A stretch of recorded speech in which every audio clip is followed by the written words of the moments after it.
2020, about 6:05 p.m. Roll call, please.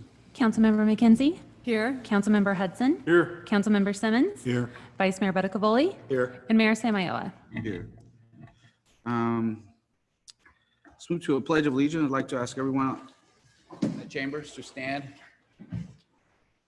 With the pledge of allegiance, ready? Pledge. I pledge allegiance to the flag of the United States of America and to the republic for which it stands, one nation, under God, indivisible, with liberty and justice for all. Thank you. At this point, I'd like to ask our city manager or city clerk if there are any changes to the agenda. Yes, Mayor. I would like to move item number 9 in the published agenda. Item 9 will now be heard before the public hearings. This will result in tonight's agenda having 2 discussion and item calendars. The mayor's copy of the agenda reflects the correct order of items. Thank you. Mr. City Attorney, any closed session reports? City Council last met in closed session for a annual performance review of the city manager, and there's no reportable action. Thank you. With that, we'll move to community. I'm sorry. We're going to move to presentations. We have 2 presentations. One is honoring former Mayor Paul McNamara, and this is coming from Councilmember Simmons. So I'll give you the floor, sir. Thank you, Mayor, and thank you, colleagues in the City Council of Marysville. Paul David McNamara was one of our appointed mayors he rotated through, and when we were rotating mayors. Paul was born on October 12th, 1947, and passed away May 25th, 2020. Paul was survived by his wife, Diane, daughter Cassidy, son-in-law James, and granddaughter Jameson and Sammy Wood. Paul retired from the United States Air Force, so he's a compadre of mine, and from Beale Air Force Base after 22 years of active service. He not only dedicated his life to survival to the defense of the United States of America through the Air Force, but he also did the same for being the mayor of the City of Marysville. I have some testimonies here from some of his colleagues who served with Paul on the City Council. I didn't have the pleasure of serving with him. I was on the Board of Supervisors at the time, but I had time to converse with him. And I've got to tell you, you think I'm hard-headed. Paul was very, very forceful in his beliefs. Mr. Frank Crawford served with him as a mayor.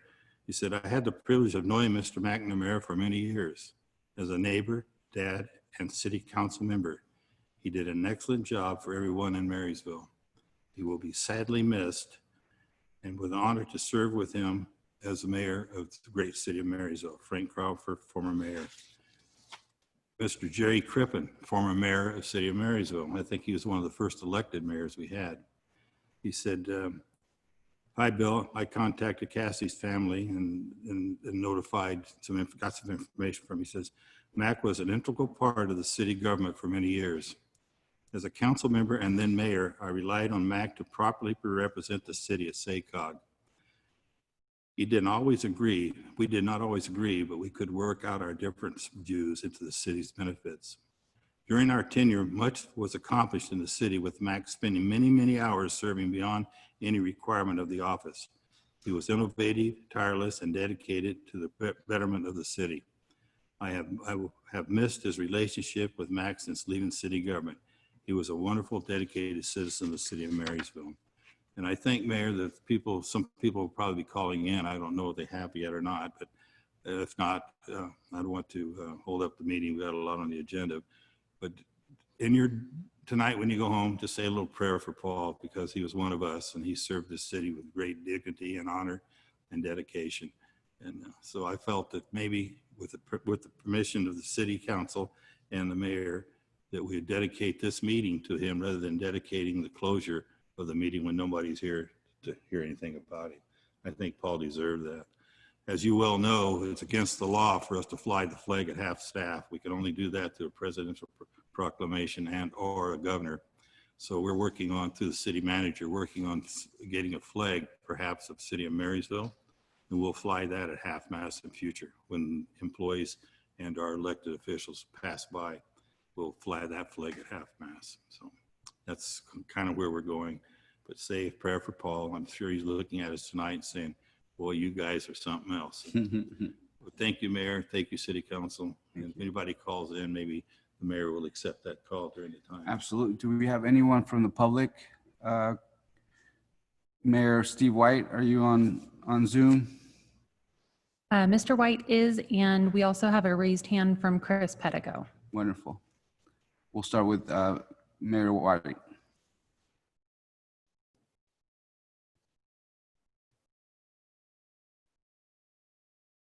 Okay. Hello, everybody. Can you hear me? Yes, how are you?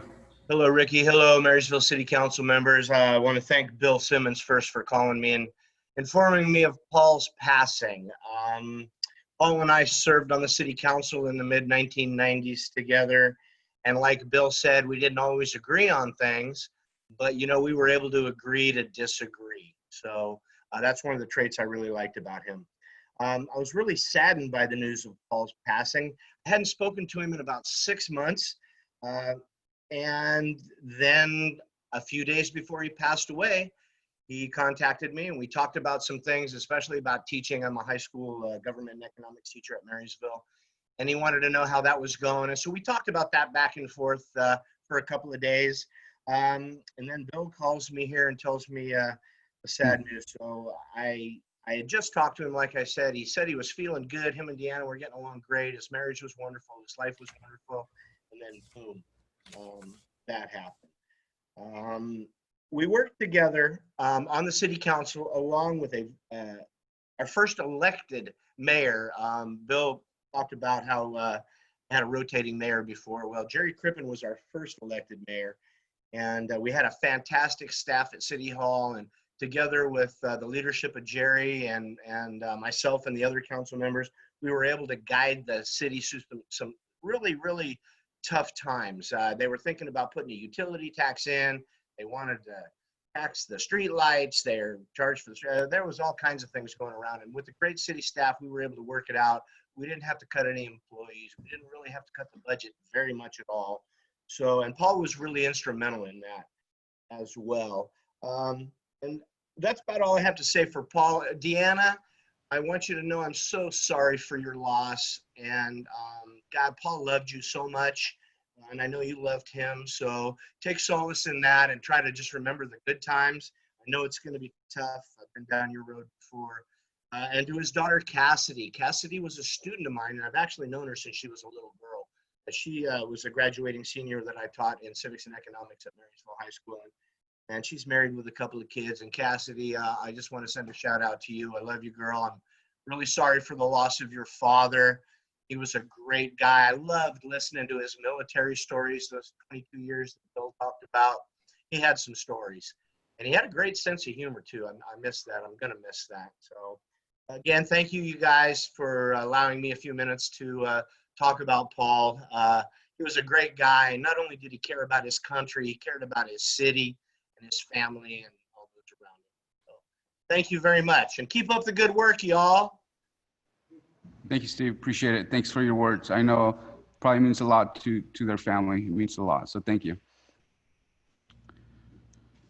Vice Mayor Pedigo, is he there? I am. Thank you for the opportunity to speak. I didn't serve with Mr. McNamara, but I did receive emails and words of encouragement over the phone during my time on the city council, and I'd offer my condolences to his family. And thank you for allowing me to speak. Thank you, sir. Anyone else is interested in speaking? Nicole? Not at this time, Mayor. Okay. Well, thank you. And thank you, Councilmember Simmons, for taking the time to honor the mayor. Appreciate it. Well, thank you. Let's move to item B of presentations, Public Works Department restructure.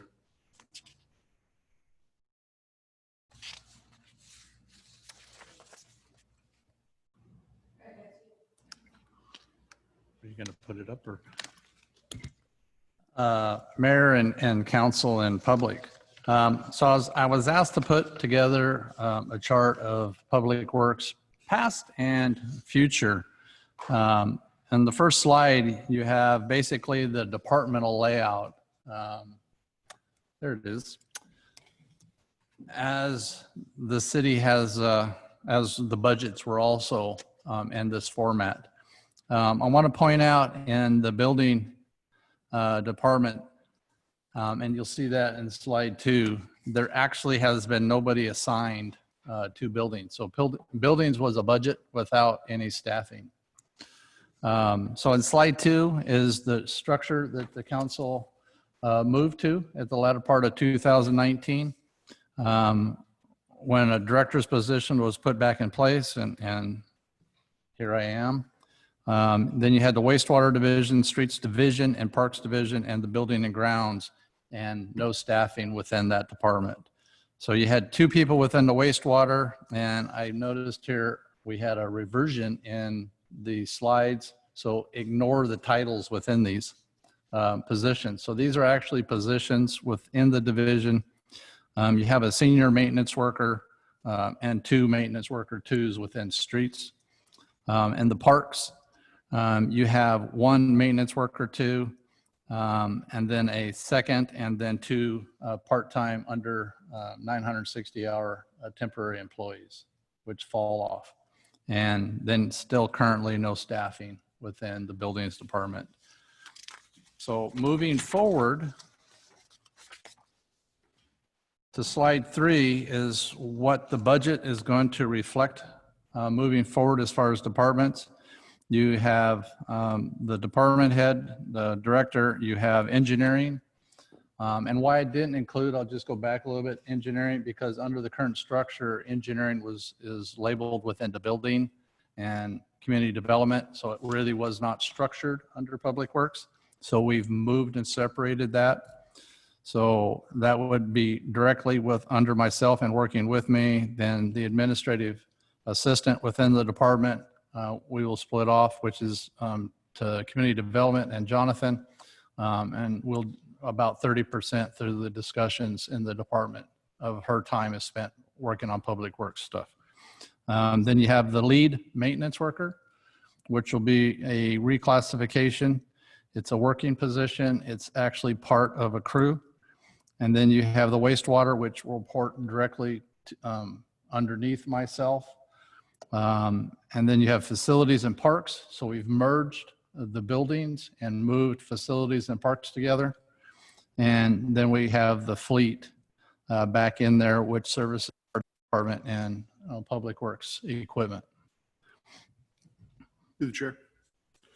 So why did we move the fire mechanic back into Public Works? Because I thought that was going to be a revenue generating position that went directly. It still will. That is the long-term goal. Yes. Because I'm sorry, I didn't mean to cut you off there. I was just saying we had the fire mechanic underneath Public Works for about a decade, and they were directly underneath the community services director, Public Works position. And we were always trying to find time to get that person to get away from lawnmowers and streetlights to go back to fire engines. Is this mechanic just a fire engine mechanic, or is there going to be crossed all over the place? Okay, so just background on myself. I've actually managed a fleet shop for over 37 years. I've had 2 public agency shops that manage police and fire and Public Works. And I've had a private sector one that I ran 8 mechanics out of. So I have a little bit of experience running a fleet shop. I know where the priorities are. It's public safety, Public Works. I know we purchased new trucks, and that's about less than probably 15% of our fleet. We have a lot of other equipment that requires servicing. So what the priority is and will be fire department and future growth to actually do exactly what the original goal was, which was to try to attract outside agencies. So you're going to be in contact with the other fire departments to see what kind of mechanical work we can service for them, or is that still going to work through the fire chief back to you? At some point, as we get settled in, I know that Chief is planning on reaching out, which he's somewhere. And that was the original goal, is to work with those agencies. The mechanic we have has actually worked for a couple other agencies in the area. So there are some contacts that are already out there. So clarification, you've been going through another department head for a person that's working in your department to figure out outsourcing. No, Okay. that's not what we're going to do. I'm sorry. So I missed something. What is it? How is it you're going to use that person that's going to He be? has the contacts, so he knows chiefs within those other agencies that we will reach out to at some point in time. And we being you. It will come through me, yes. Okay. Question. The only answer I didn't hear for Brad was, and I thought we were in the same place too, that it was going to be a fire department revenue generating. I'm assuming if it's under you, and maybe Marty can answer this, it's going to be a general. Well, any revenue created even by the fire department is general fund. So yes, it would come back into the general fund. So the revenue that might be generated if that position were to start taking other fire departments on is not earmarked to go back into a fire department or anything. It's all going back into general fund. That's And up to the council I'm to cool with earmark that. where I it was just goes. kind of curious. I thought somewhere along the lines that it was going to go towards that particular department, bolster more mechanics of some sort. Well, if we ended up expanding it to that type of service, yes, you would end up probably having to add staffing to that to support that. But it would be general fund. It would always be general fund, because anything related to the fire department is general fund. So just for clarification, and I didn't really know what was going on here until I saw it right here. If there's an issue with a fire apparatus, then the fire department gets a hold of you, and then you earmark the time slots for that person.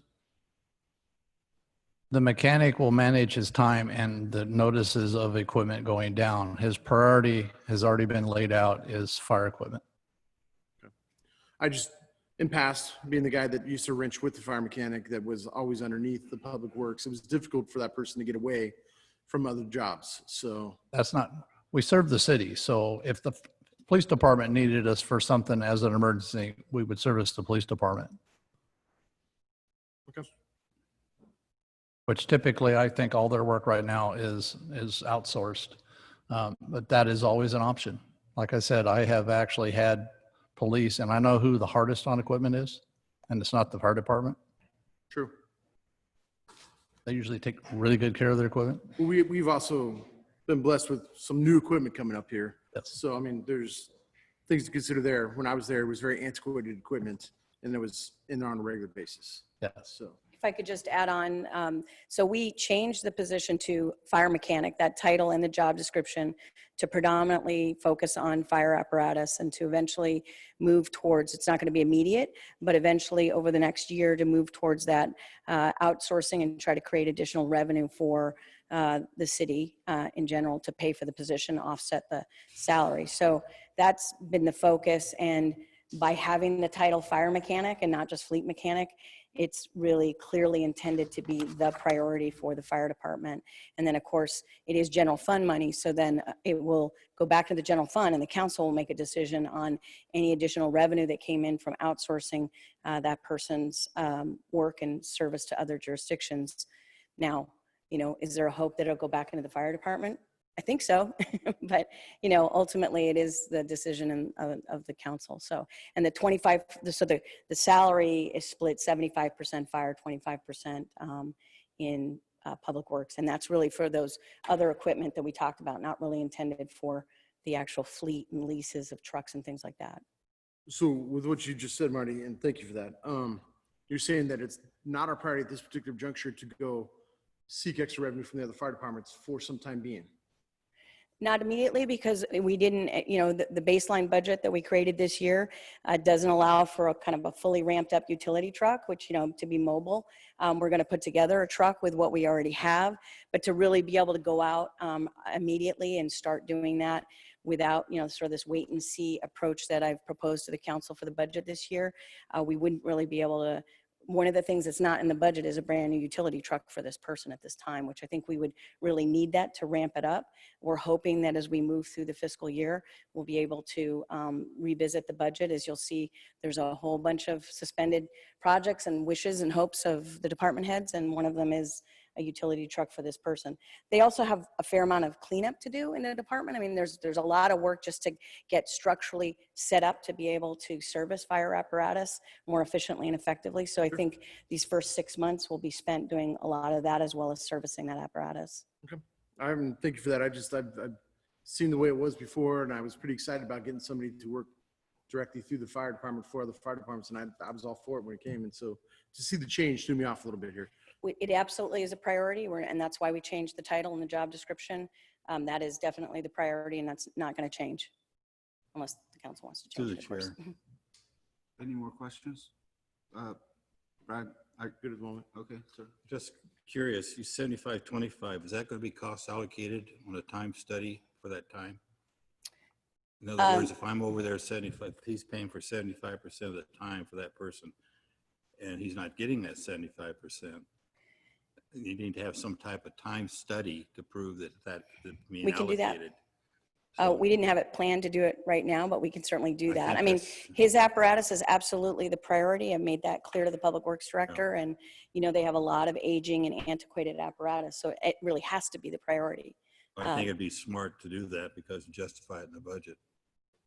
Good point. Make Okay. time studies. We'll do that. Thank you. Bill, just so you know, we will track time on every piece of equipment, Mhm. which we're already putting together. It's not in place now because that system does not exist, but that's something we've already talked about doing in-house and creating basically a worksheet off of every piece of equipment so we can track maintenance and hours. Yeah, because you get a point of diminishing return when it's costing you more money to maintain it than it's worth. But that's a vehicle issue. I was talking about a personnel issue justifying in the budget. Maybe the city council, whomever that's going to be, would say, well, I want to know, is he charging 75%? Is it really a charge against his time spent? And that's the only thing I'm saying. Yeah, Just we that- will I'm sure always you'll do analyze that. Yeah. And we analyze it with even staffing because we have staffing that are split like that too. And it's Sure. something we're required, as you guys are all aware, that we have to annually look at those percentages. Especially on grants, federal grants is really important. Anyway, but thank you. Aside, go ahead. I just was going to say, I wanted to second with what Councilman Simmons was saying. That was the first thing I put down, jogged down here, was the 75-25, and just making sure there's a measurable amount if that bulk is coming out of that department. So just kind of reiterating what he said. Right now, the chief has actually lined out who his line person is that will be communicating directly with their equipment and service. And they have already lined out an extensive maintenance system or of maintenance of equipment that needs to take place right away because there's been a void for some time as far as that maintenance. So yeah, there's quite a stacked up amount of work. Your equipment's probably in worse shape than his equipment even. So I think there's a concern there too. And Making sure we get it. we will have to have discussions in the future. But right now, I agree with that. we know where the priorities are and what we're working on. We're up and running, which is important, and we'll stay running. But obviously, emergency equipment that has to respond on is a little more important than a pickup needing to move down a road or a backhoe. Or So- lawnmower. Right, exactly, right. So, Okay. Thank okay. you. Thank Don't you. say that to Little Leagues. No, just kidding. Is there a cost difference between the shifts?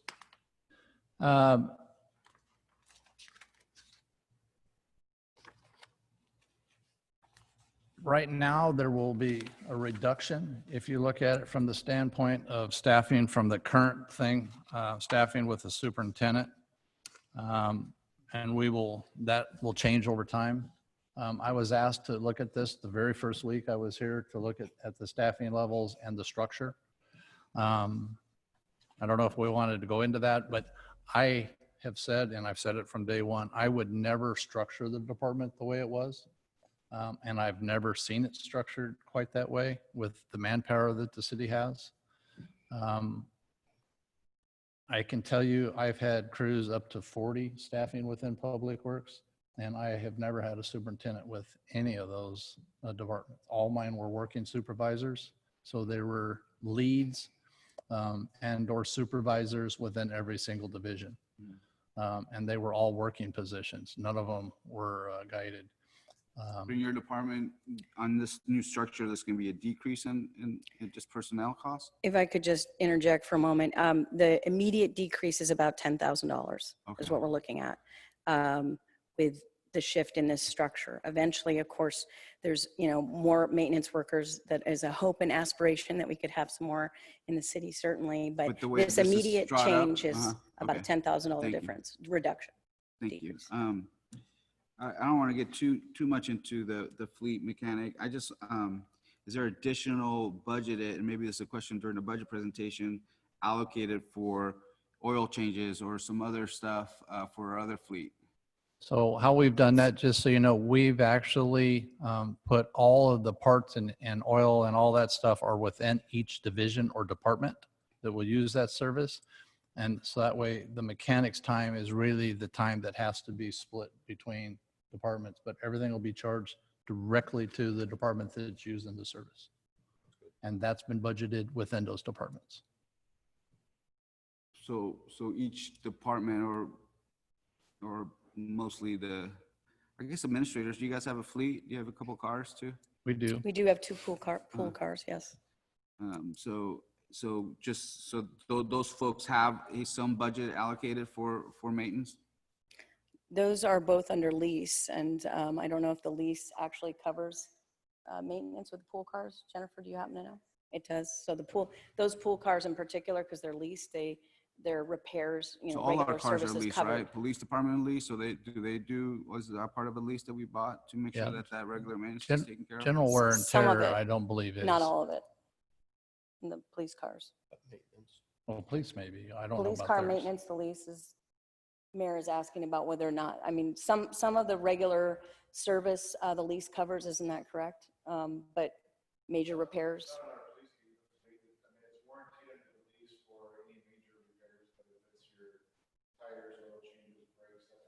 We have to do them.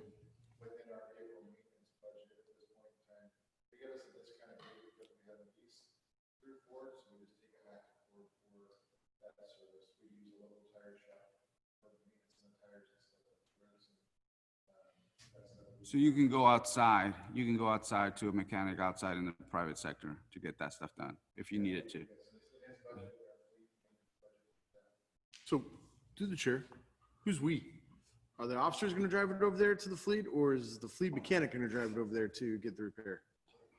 So, are the officers going to drive it to Ford to get replaced or fixed, or is the fleet mechanic going to be the person working that out?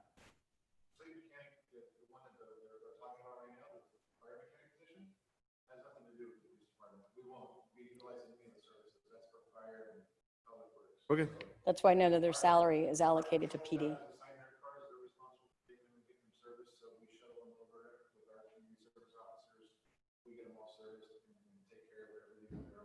Perfect. Thank you. All right, I think we kind of, beat that any one other up. comments? Yeah. This is just part of the budget, right? You're just sharing your new structure? Well, I thought it would be a good idea to share with the council what we're proposing that will actually would be approved Through if the the budget budget is process? approved on June 16th. That's right. Well, if there's I don't have any issues. I appreciate your hard work on making it more effective and efficient, given that you're saving $10,000. So that's awesome. Thank you. But soon I'll be asking for a couple employees. To the chair, what's the implementation date of this? It says proposed. Once we pass the budget, will July it become 1st. effective immediately? It will become effective when the superintendent position, if the council approves it, is removed from the job classification roster. So what do we do with the gentleman that's in that position? At this point in time, we're working with the superintendent on his leave of absence, medical leave of absence at this time, and nothing's in concrete yet. So it's a little Gotcha. bit open-ended, but when it is concrete, I'll certainly be sharing it with the council. Well, my concern is that we take care of our people, and I'm sure that's your concern also, that we just Absolutely. don't throw our people out with the dishwater. And I don't care if it's a superintendent or whatever, when you change title, it doesn't mean the job's not going to be there. And I'm anxious to see how Greg's going to manage all this for 7.5 miles of city, and who's going to be out there. Going to have a working lead maintenance worker, so that guy or gal's going to be on a lawnmower. Who's going to watch the guys over here digging a pipeline for the sewer pond? I just have some concerns about the management of the resource. I And understand. I know that he's not going to have time to be out there 7-8 hours a day supervising the staff as they go through the work of infrastructure repair in the city of Marysville. It's just not going to happen. So Well, let's if it be makes you careful feel a what little we're bit doing better, here. I'm sorry. if it makes you feel a little bit better, I had the exact same structure he's proposing in the city of Arvin when I was the community development Yeah. director. So it was the same. But But it's he's- not a good unity of command in the command structure. It's not. It's sort of dysfunctional because you got a director that's going out supervising the work of people, plus all the work he or she has to do in the office, like administrative. I think we have to be very careful what we're doing and not have to go back 6 months and say, oh, we made a mistake. Maybe we need to have a foreman instead of a working maintenance person. Every organization that I've been in at 83 years has had a foreman who supervised, and the foreman isn't driving nails. So I'll leave it at that. And that's one of my concerns. So hopefully that's been thought through. Yes, it has. We'll leave it at that, okay? All right. Thank you. Thank you. Thank you, Chris. Okay. Thank you. Thank you for the presentation and good work. If there's no further questions, let's move to the consent calendar. Well, first, I'd like to invite the community, individuals wishing to address the city council concerning consent calendar items or on matters not already on the agenda. We invite you to make oral comments of up to 3 minutes. We ask you to please raise your hand via Zoom.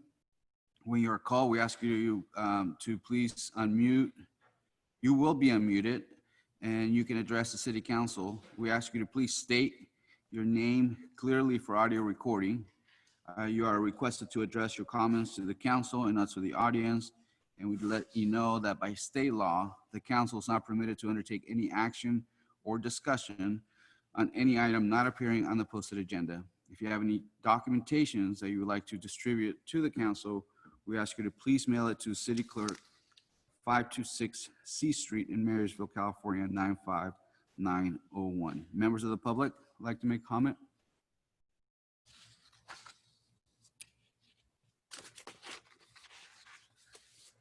None at this time, Mayor. Give them a couple seconds.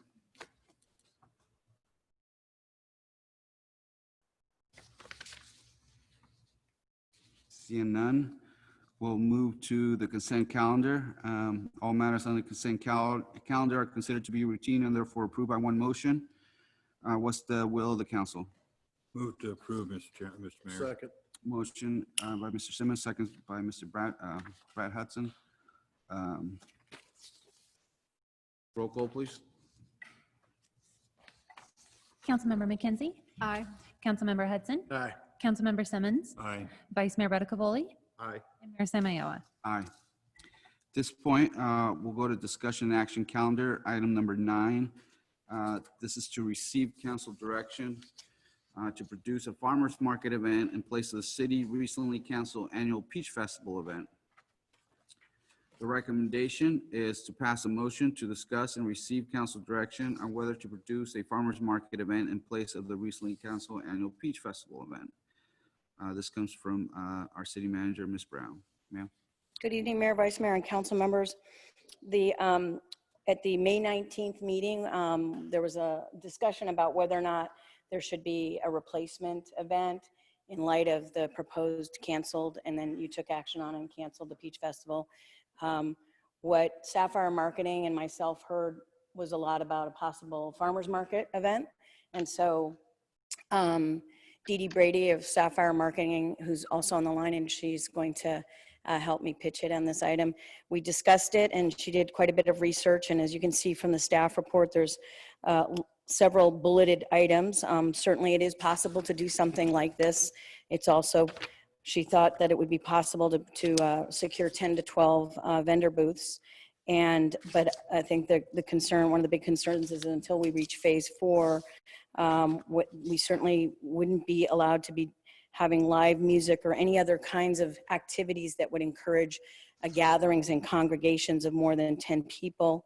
It would also preclude an event at this time, vendors that are selling non-essential items, and then any food items that would be sold, for example, by maybe a mobile food truck or something like that there, or somebody with a booth would have to be packaged as to-go items, and there could be no seating or anything like that. So that's kind of the basics of kind of what we found from the research that Dee Dee did. Dee Dee, are you on the line? Do you want to, could you possibly chime in and provide a little more context since you actually did the research? Yes, thank you, Marty. I am on the line here. So I spoke with several people about this. I spoke with Dr. Liu's office. I spoke with the Sutter or Yuba County Department of Ag. Talked to the Yuba Sutter COVID call center. And then I also talked with a couple of people who are organizing farmers markets right now.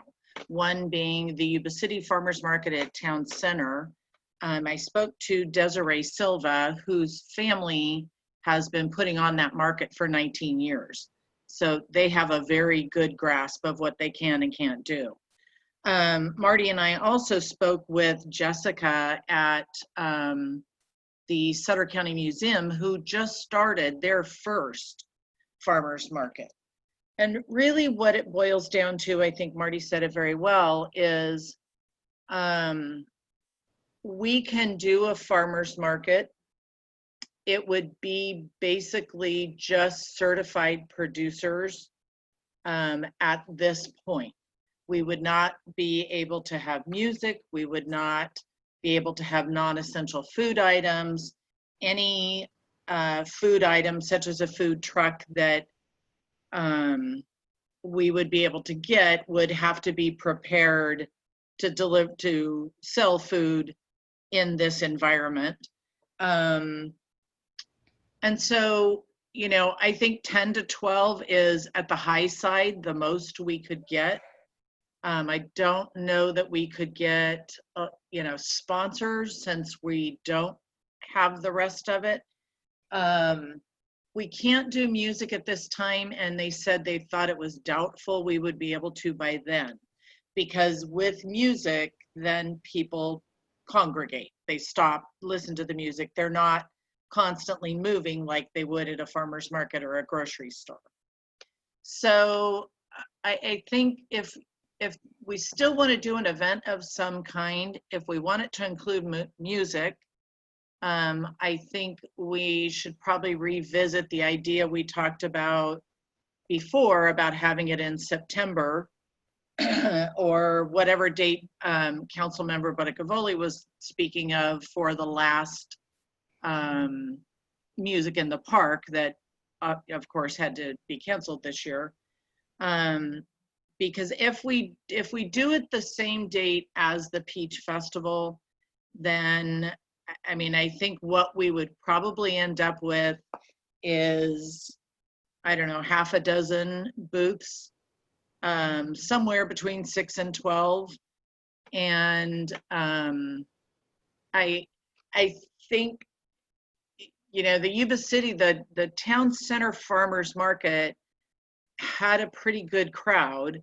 I purposely went there at 10 o'clock because that's usually when they're the busiest.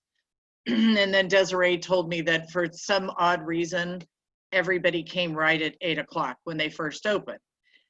So she said they had a bigger crowd then, but they also have consistency and people know the market, they know where it's at. They themselves only had, I think about 7 vendors there. And they've been, like I said, doing this a long time. So you are absolutely right, Mayor. I did also get a hold of and checked into the Chico Farmers Market and the Davis Farmers Market. They too are long-standing farmers markets and have had people, you know, have had them on the same date and that consistency. They do not have music. They do not have any, you know, of the non-essential items like we talked about. But they do have food. Any questions? Questions? Sure. So my impression of having, you mentioned non-essential items for vendors. My picture of this was more of having no vendors like that, food vendors possibly, but have the rest of the wares that would be for sale come from our merchants, from our local. So it'd be an opportunity for our local merchants to be out on the sidewalk, out on the street or whatever, having people shop with them.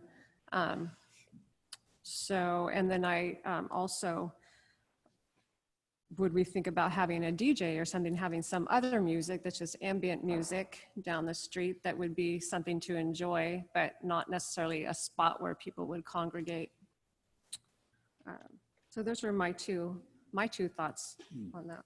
So I did actually speak to somebody who has speakers that we could use to put down D Street for that type of background music. So there is that possibility. Mm-hmm. And we did talk about, Dee Dee, you and I, about the idea of making it possible for local merchants on D Street to be able to come out and do some social distancing. And we thought, we just assumed that that would very likely be part of the arrangement. Right.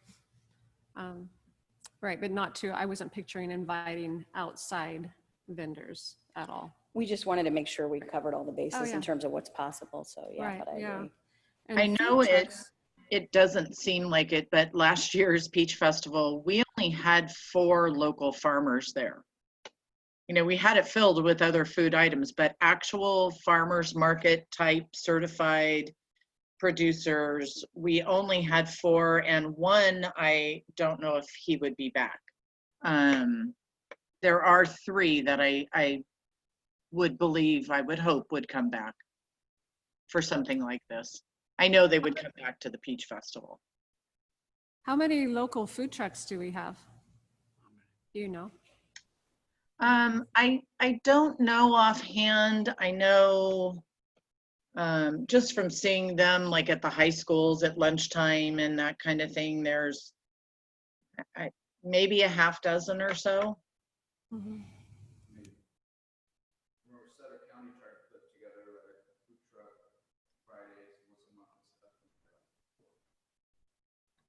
4 or 5. Yes, sir. I don't particularly care about the nuts and bolts of it so much as just the way that it's promoted. So if we do it on that same weekend, we make sure that we totally disconnect it from Peach Festival. As long as we don't relate it in that way, I'm for it. I don't care which necessarily what weekend, but that's the only thing. I want to make sure that we keep those separated. I would agree. I mean, why can't we do it like the 1st of August, not the last of July? I mean, it can be one of those things that, you know, just to get that separation a little bit and then just be a farmer's market of 3 local vendors and then get a radio station to boom some music and open it up to the local merchants to be able to open up their shops and kind of go from there. So something really simple. Don't have to really get planned out too much, but that's on you.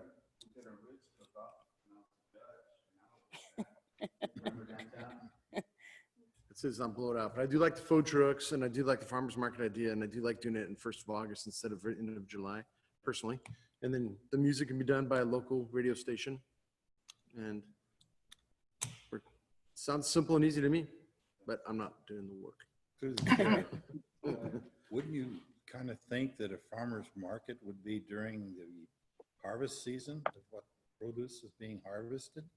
Not just arbitrarily have them bring it in from a grocery store someplace. Seems to me like it should be around the harvest time, whether it be carrots, eggplant, whatever it might be. and market that rather than allow them to go down to the wholesaler and buy a bunch of oranges and stuff and bring them up and sell them. And I think that's what could very easily happen. So, just throwing that out there for Dee Dee. I'm Hello, sorry, Dee Dee? Bill, I'm having a hard time hearing you, but I think what you're saying is about people going out of town and bringing back produce. And Yes. okay, that's what the certified, the certified producer warrants against. So if I have a peach orchard, I become certified as those peaches being grown in Yuba County or being grown in Sutter County, and then I can go to a certified farmer's market. This all goes through the Department of Agriculture, and they keep a very stern watch on that. And that would be the advantage of why I would propose we do a certified farmer's market and not a non-certified, because then you can have, in a non-certified, it could be oranges from somewhere else. Yeah, Somebody's I wanna make grocery sure- store. I would make sure that we're trying to make sure that we're marketing our local produce, our Yes. farmers. Yes. And the way to do that is they have to do during the harvest time when they're harvesting their product. So then that's going to depend on the dates. Tomatoes come in when? You know, we don't have apples. Yeah, we do. No, we don't have any apples. But anyway, just be cautious of that we want to make sure we highlight our local producers. That's why we're having it in the city of Marysville. I just say not too soon and not on the date. I'm sorry? I'm just saying not too soon and not No. on the date of Peach Festival, so maybe right afterwards. I don't disagree with that. Thank you. Would you like us to put something together for you then that's much more specific, given the comments tonight? Hold on, Dee Dee. I was gonna make a comment. You didn't hear me because my mic wasn't on. Sorry. Oh, sorry. It's okay. I wanted to bring Jonathan. I know you're working with Michelle Reeves. I guess I'm not really interested in a one-time event. I think if we bring a farmer's market, I think we'd like it to make it established farmer's market, establish something. At one point, I remember we had a farmer's market I think we did it between 1st and 3rd, for a number, like I think maybe 1 year we did the entire summer and we had a farmer's market on a weekly basis, but that, We had them tied in with. and then we music in tied the it up to park your music for in the parks about 2 years the from following year. third to fourth. Yeah. And so, but that was, we contracted with the farmer's market coordinator to kind of bring, those contracts in. But I know that Jonathan and Michelle Reeves are going to have a meeting this Friday. I don't know where this all fits in that, Jonathan, if there's plan, or at least I want to, two things. I want to make sure if we're going to do it on D Street, that our D Street merchants, our downtown merchants are involved in any of these planning. I don't want to plan for them and put something, just say, hey, here's a farmer's market, good luck. I think part of the focus or the reason why we're doing this is to get more people into downtown and be able to visit some of the local merchants and be able to go into their stores or expand out into the streets. But I know there's work being done already right now also in that area. Jonathan? Yes, thank you, Mayor. Good evening, council members. Jonathan Wright, Community Development. We've been working with Michelle Reeves for some time. The last webinar that we had, she actually outlined a plan for using outdoor space as an alternative because of the COVID-19 crisis and providing additional retail space for businesses, as well as other opportunities to bring people into the downtown that would enhance the businesses in those areas. So we've had an offline discussion about doing a farmer's market, or even like you're talking about with the food truck type of setup, or both. This Friday at 2 o'clock, we will be having an online webinar again to discuss this. It's open to the public or any people that are interested. They just have to let me know and I'll go ahead and get them hooked up with the Zoom link there. But these are all items that we're currently working on and currently discussing, and would be happy to, make those a reality should it be the will of the council. I guess I'd like to see from my thing, see what they come out with before we make a decision on a farmer's market, that it's a one-time deal that might not be successful. And maybe I know the downtown business owners are participating in that event, right? On Friday? On the Correct. Zoom? The invite list is going to be the same that went out to the webinar group, which is anybody who was interested in it, as well as anybody else who signed on since then. The only difference is between this effort and the one that might be undergone by our community group is finding a sponsor. Right now, you actually have an operator, somebody there to manage this one that will take responsibility for setting it up and tearing it down. Ours is going to rely on more of a grassroots effort. So it's going to really build the will of the businesses to wanting to establish this type of use and agreeing to at least having a couple people that will then manage that. And then we will partner with those folks to make whatever version happen there. When do you see something happening to attract some of the efforts? When you and Michelle talking about it's like July, August, September, or when do you see some of these efforts actually appearing on our streets and stuff? Well, we're starting to talk about it on Friday. As far as the timeline for having something happen, obviously sooner the better. That's all I can tell you. We're working towards ideas at this point without anything too concrete. We want to get the support of the businesses before you go too far and down the road to, in the wrong direction that it's going to create ill will. So like I said, Friday we're hitting the ground running, and it'll be all through June that we'll be having these discussions. The COVID-19 makeover for the two businesses in the downtown area will be happening probably the first part of July. So there's going to be a lot of efforts made towards that, which will also be a model towards the businesses on how to display things outdoors. So I guess if I had to give you a tentative timeline, I would say probably late July, mid to late July would be before we could really set something up. I'm really interested in talking to the farmers groups though, and trying to see their level of interest in actually doing this, because I'd like to see the participation that we could get. If it's something that they're interested in doing on a regular basis, well, that might expedite the timeline, because we may have a willingness to have people come and start to participate. So again, we're just kind of feeling our way through this, but I'd be happy to, in fact, I plan on talking to farmers locally. If I could, Mayor, last year, if you recall, last summer, you and I had a conversation about the possibility of partnering with the hospital, and I did quite a bit of research on this topic and how we could institute something that would maybe start over Memorial Day weekend through September, Labor Day weekend, and got a proposal from an association that does the farmers market in Vallejo, and got a whole proposal of the cost. I believe we came up with for 4 months about $26,000. And figuring out how a part of that money would be to hire a coordinator who would manage that on a seasonal basis. So I can share that information. I'll certainly give it to you, and maybe you and Michelle can take a look at that as well, and sort of, but for that longer term approach that you were talking about, I think that's another possibility. Because I think one of the goals out of the conversation you're having with the business owners is to create some type of district and maybe generate some dollars, then maybe that district can also participate in paying costs associated with bringing outside food, whether it's farmers market or trucks or something, to kind of get them in there and generate additional folks to coming in. So I appreciate Dee Dee's work. I just want to make sure that we're not working in silos. I would love to somehow have Dee Dee and Jonathan communicate. I don't know if you can participate in a workshop on Friday, Dee Dee, but I think we want to make sure that the two bodies here kind of have a connection, and then all the research you've done in the past could be shared and kind of have a focus. I think the business owners need to be part of the whole solution, because if they think a farmer's market is not a good idea for them, then we don't want to just throw it at them. Yeah. Right.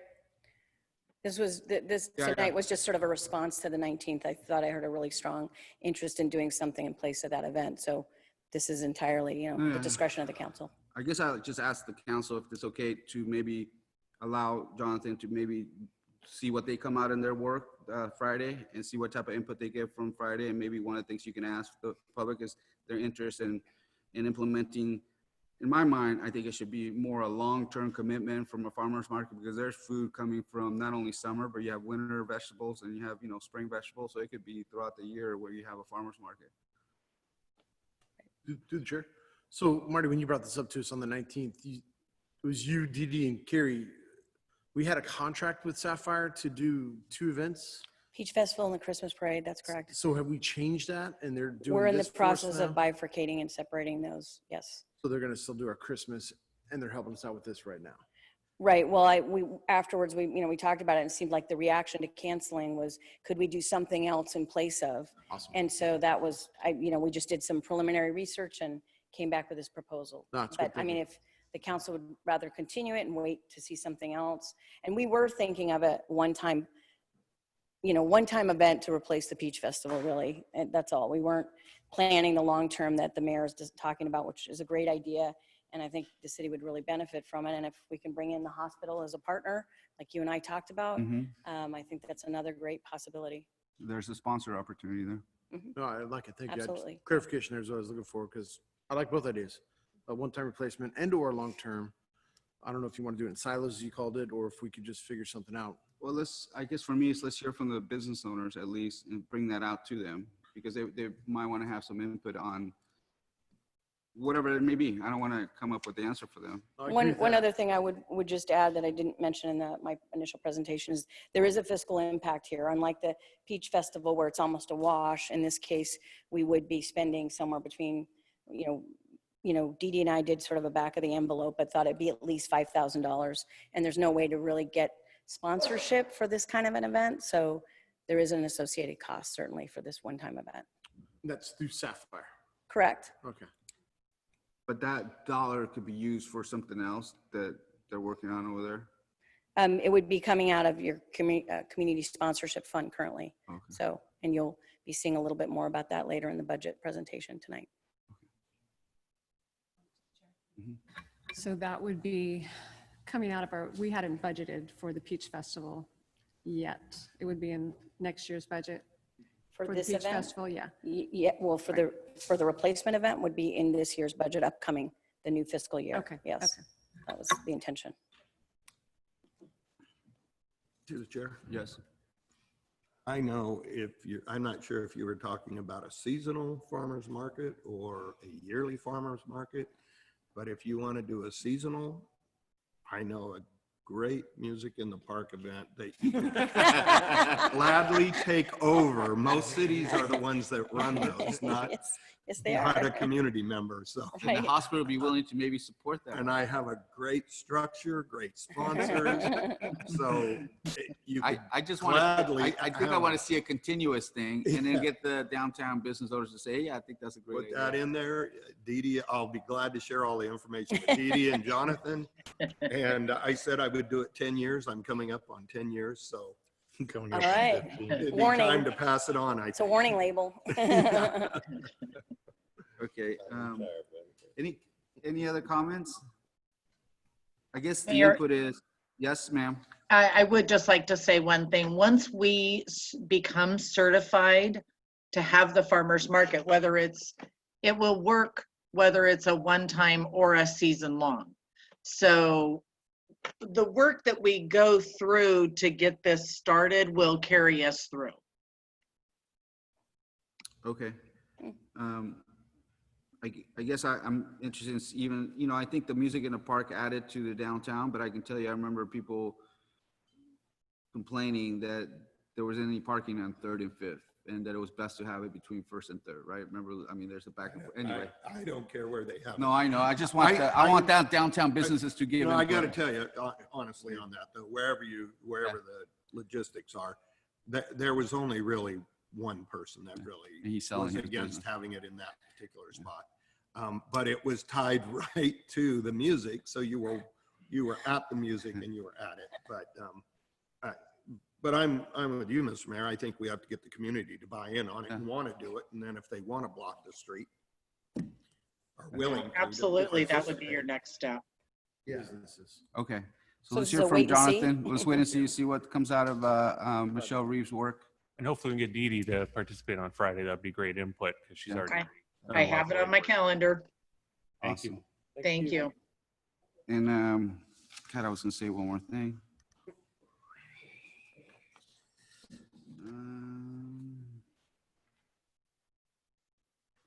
Oh well, couldn't have been that important. Let's go to public hearings. Mayor, Yes. I'm sorry, if I could, we actually have a public comment. Oh, wonderful. That was what I needed to say. Is there any public comments?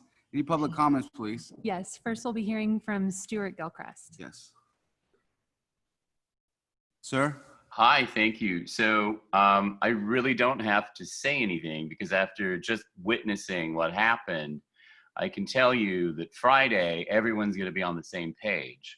But, you know, basically having Sapphire start what we could establish as a regular certified farmers market would be ideal. A certified farmers market is going to bring a broader audience. And so again, you know, Jonathan and Michelle have this really great situation they're working on, which we will see on Friday with all of the local merchants' participation. And this is going to be great. And so the farmers market in tandem with not on Peach Festival, but to start a certified one with this seed money of $5,000 is really smart. That's all I have to say. And again, you know, the stuff that Jonathan and Michelle are working on, they're going to need a sponsor. Right now, Marysville could be that sponsor by stepping up and making sure that Sapphire gets to spend this $5,000 to get us an established certified market going. Thanks. Thank you, sir.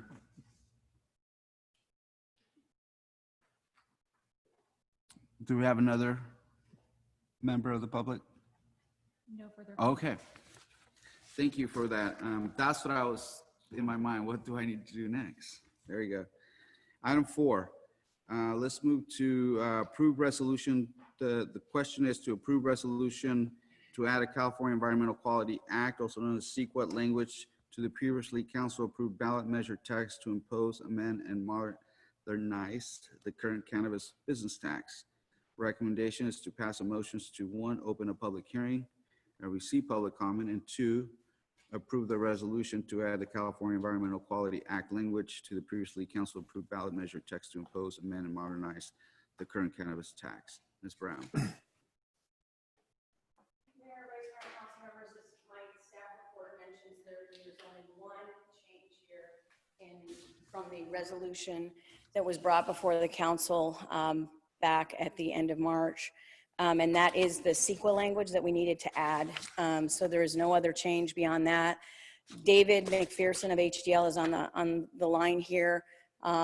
David, do you want to jump in and just say a little bit more about what that is and why we're doing that? More than happy to. Can you hear me? Okay. Yes. Okay. So Mayor and Council, as you know, in the staff report, they indicated that the ordinance on page 17 of the ordinance that we would referencing the resolution, cross-referencing and putting it on here. However, because of the COVID situation, are able to connect to fill that void of putting the CEQA paragraph in the resolution that you approved last time was absent to meet the deadlines that we needed. So we circled back with staff and advised them of that. So it is required that any citizen, any council or city initiative is required to have that language in there. And as noted in the staff report, it basically is an administrative activity and does not directly affect or trigger a CEQA requirement, but should any project do, then of course, then it would be subject to that. And that's just a formality that's required. Okay, thank you. Questions from council members? Any comments? Okay, let's open up to the public comment, public hearing. Public hearing is open.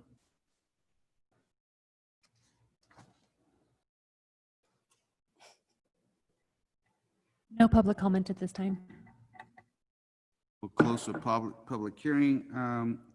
Any comments on the matter? Will the mayor entertain a motion? Yes. I move that we approve. Thank you. Is there a second? Motion second. Roll call, please.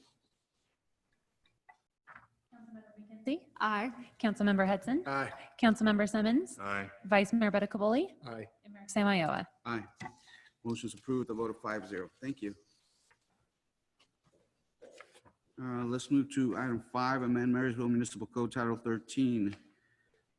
2 items. One is to waive the first and second public hearing reading of the fire code and review of the ordinance amending Marysville Municipal Code Title 13, Chapter 13.20, and if adopted, allow the city clerk to publish and comply with the California Government Code sections as listed, effective July 2nd, 2020. Chief Carlin, sir. Mayor, if you don't mind, I'm going to jump in. Because of the relationship between the building code and fire code and the connection there, I'd like to kind of give a little background explanation so that when he comes up and explains the why, you know exactly where the components lie within that why. Good evening again, council members, Jonathan Wright, Community Development. So what we're proposing is a fairly lengthy list of changes, which at first sight looks kind of large and ominous, but we've broken it down. I think everybody received a copy of this, which is just the general spreadsheet. This is kind of the quick and dirty overview of the amendments. And I want to make clear that some of these are really not even amendments, they're additions to the code just for the simple basis of having them for they're for reference. So if you look at the first one here is 13.20.032, requiring the installation or modification of emergency radio. That's actually in chapter 5 of the current California Fire Code. So this is technically already adopted. We already have it. It's just there for the ease of use. So when they're using it as an operational document, they can pull that out and it's easy rather than pouring through a document that's much larger. So it's there for reference more than it is anything else. I'm going to skip over the shaded one because that's the big gorilla in the room. Down to the next one, the fire access roads for fire apparatus. That is included in Appendix D of the Fire Code. That does require your adoption. However, that is something that has been in our code already. So when you live in a rural area like this, it makes a lot of sense to have these codified access specifications so that you can refer to them. Right now, Chief Carlin can go over to a new development and say, hey, I want fire access roads, I want this, I want that. Here it's actually outlined, so we can go back and point to the code. So this is another one of those things that while it does require adoption, it's a reference tool. The ripening of fruit and ethylene gas, that is already in chapter 25. That's already part of the California Building Code. Again, it's there for reference because of the agricultural place where we live. It makes it easier for our staff, our firefighters to find this information.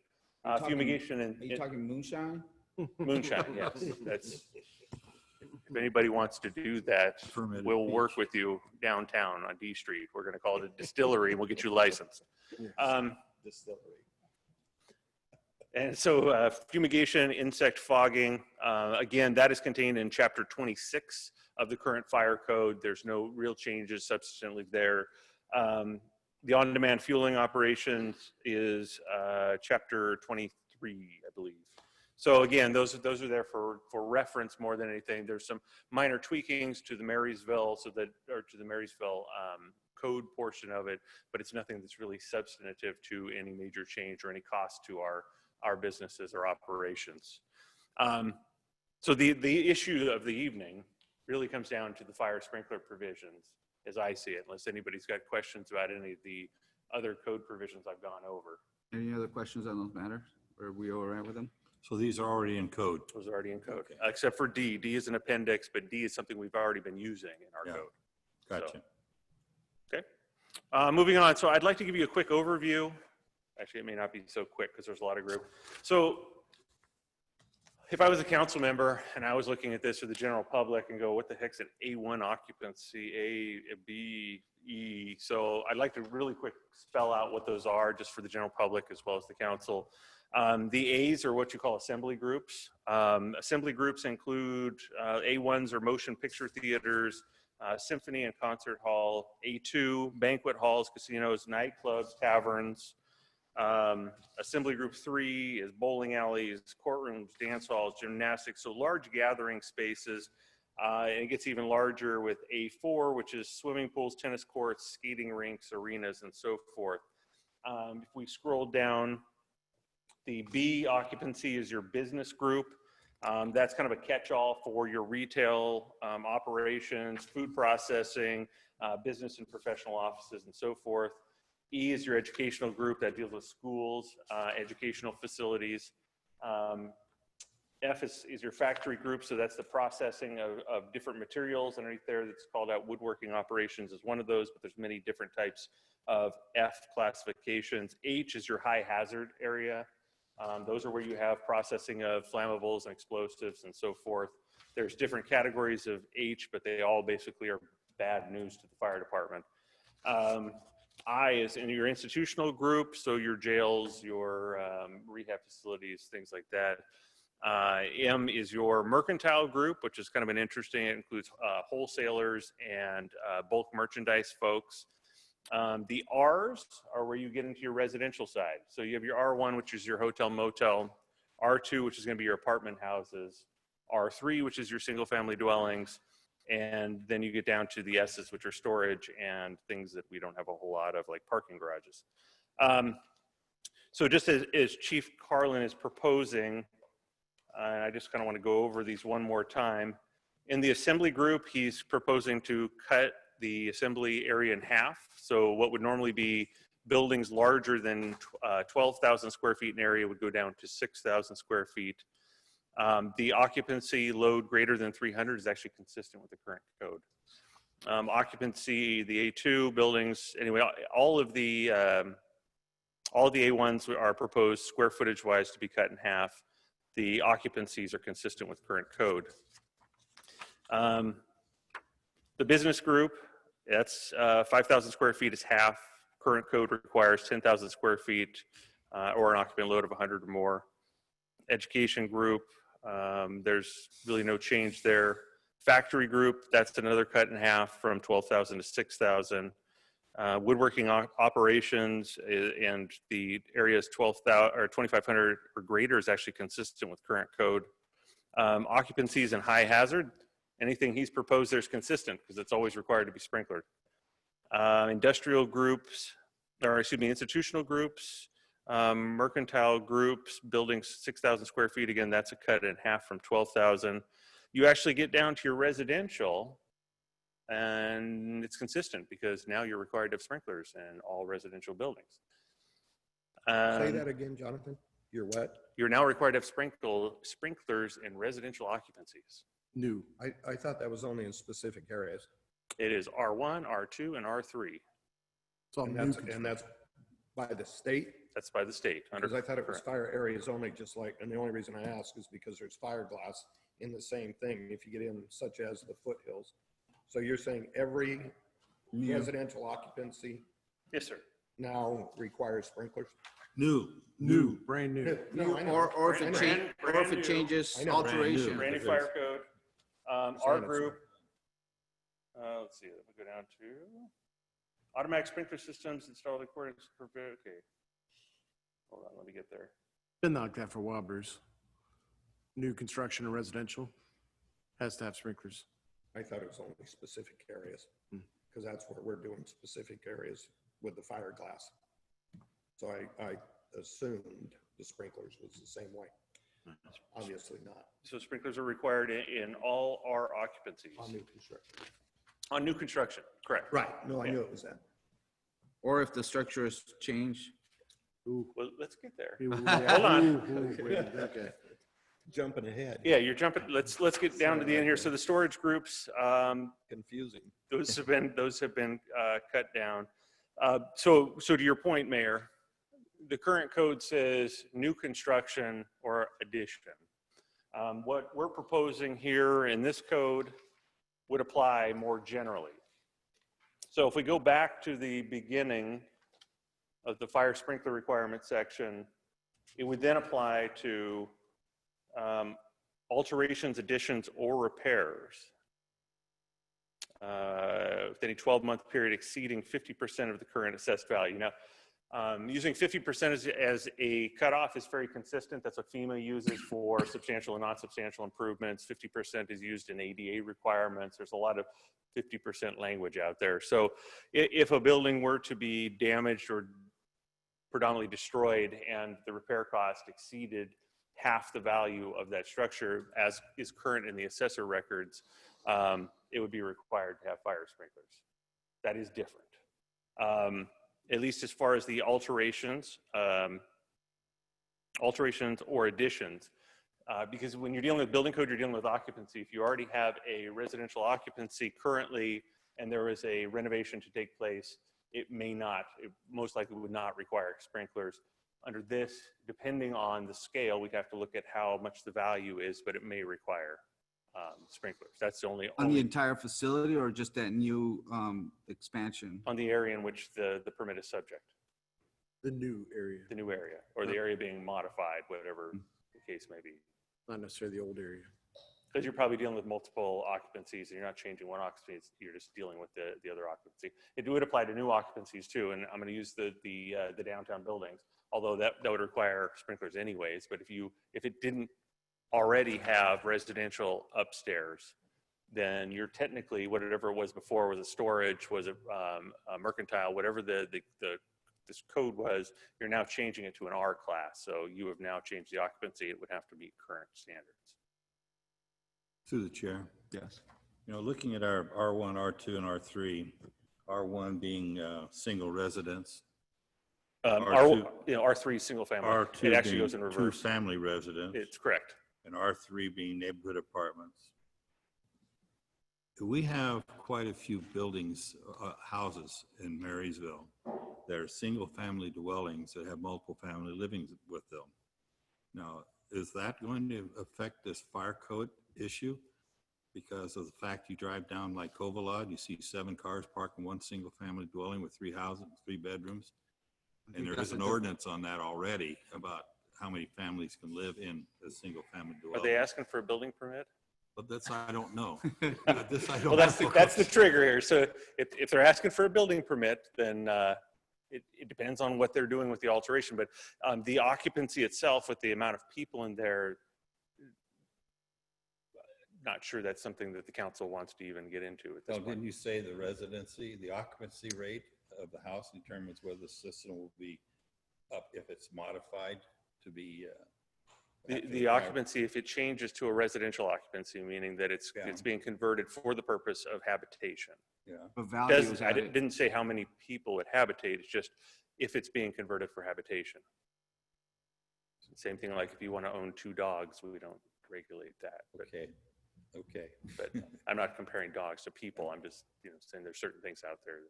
Well, see, we had an issue about that. We had on 22nd Street, there was a big colonial type house next to Mrs. Booth's house. And it was a single family dwelling, 2-story. And they converted it over to a multiple family residence. And the law at that time was if the person's living there, they're considered part of the family. So these were people who were renting rooms in this, and it created quite an issue for us as far as garbage, et cetera, et cetera, et cetera. So I was just curious about that and the sprinkler system. That's what we're talking about. We're talking about sprinklers.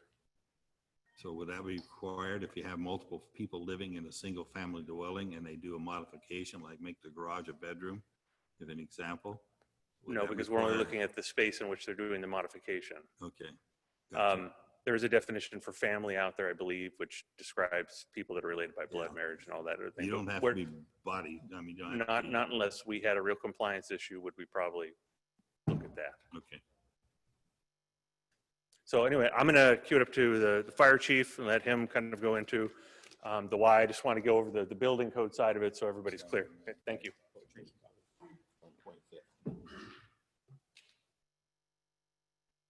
Chief, why do you want to do this? Any questions? Next.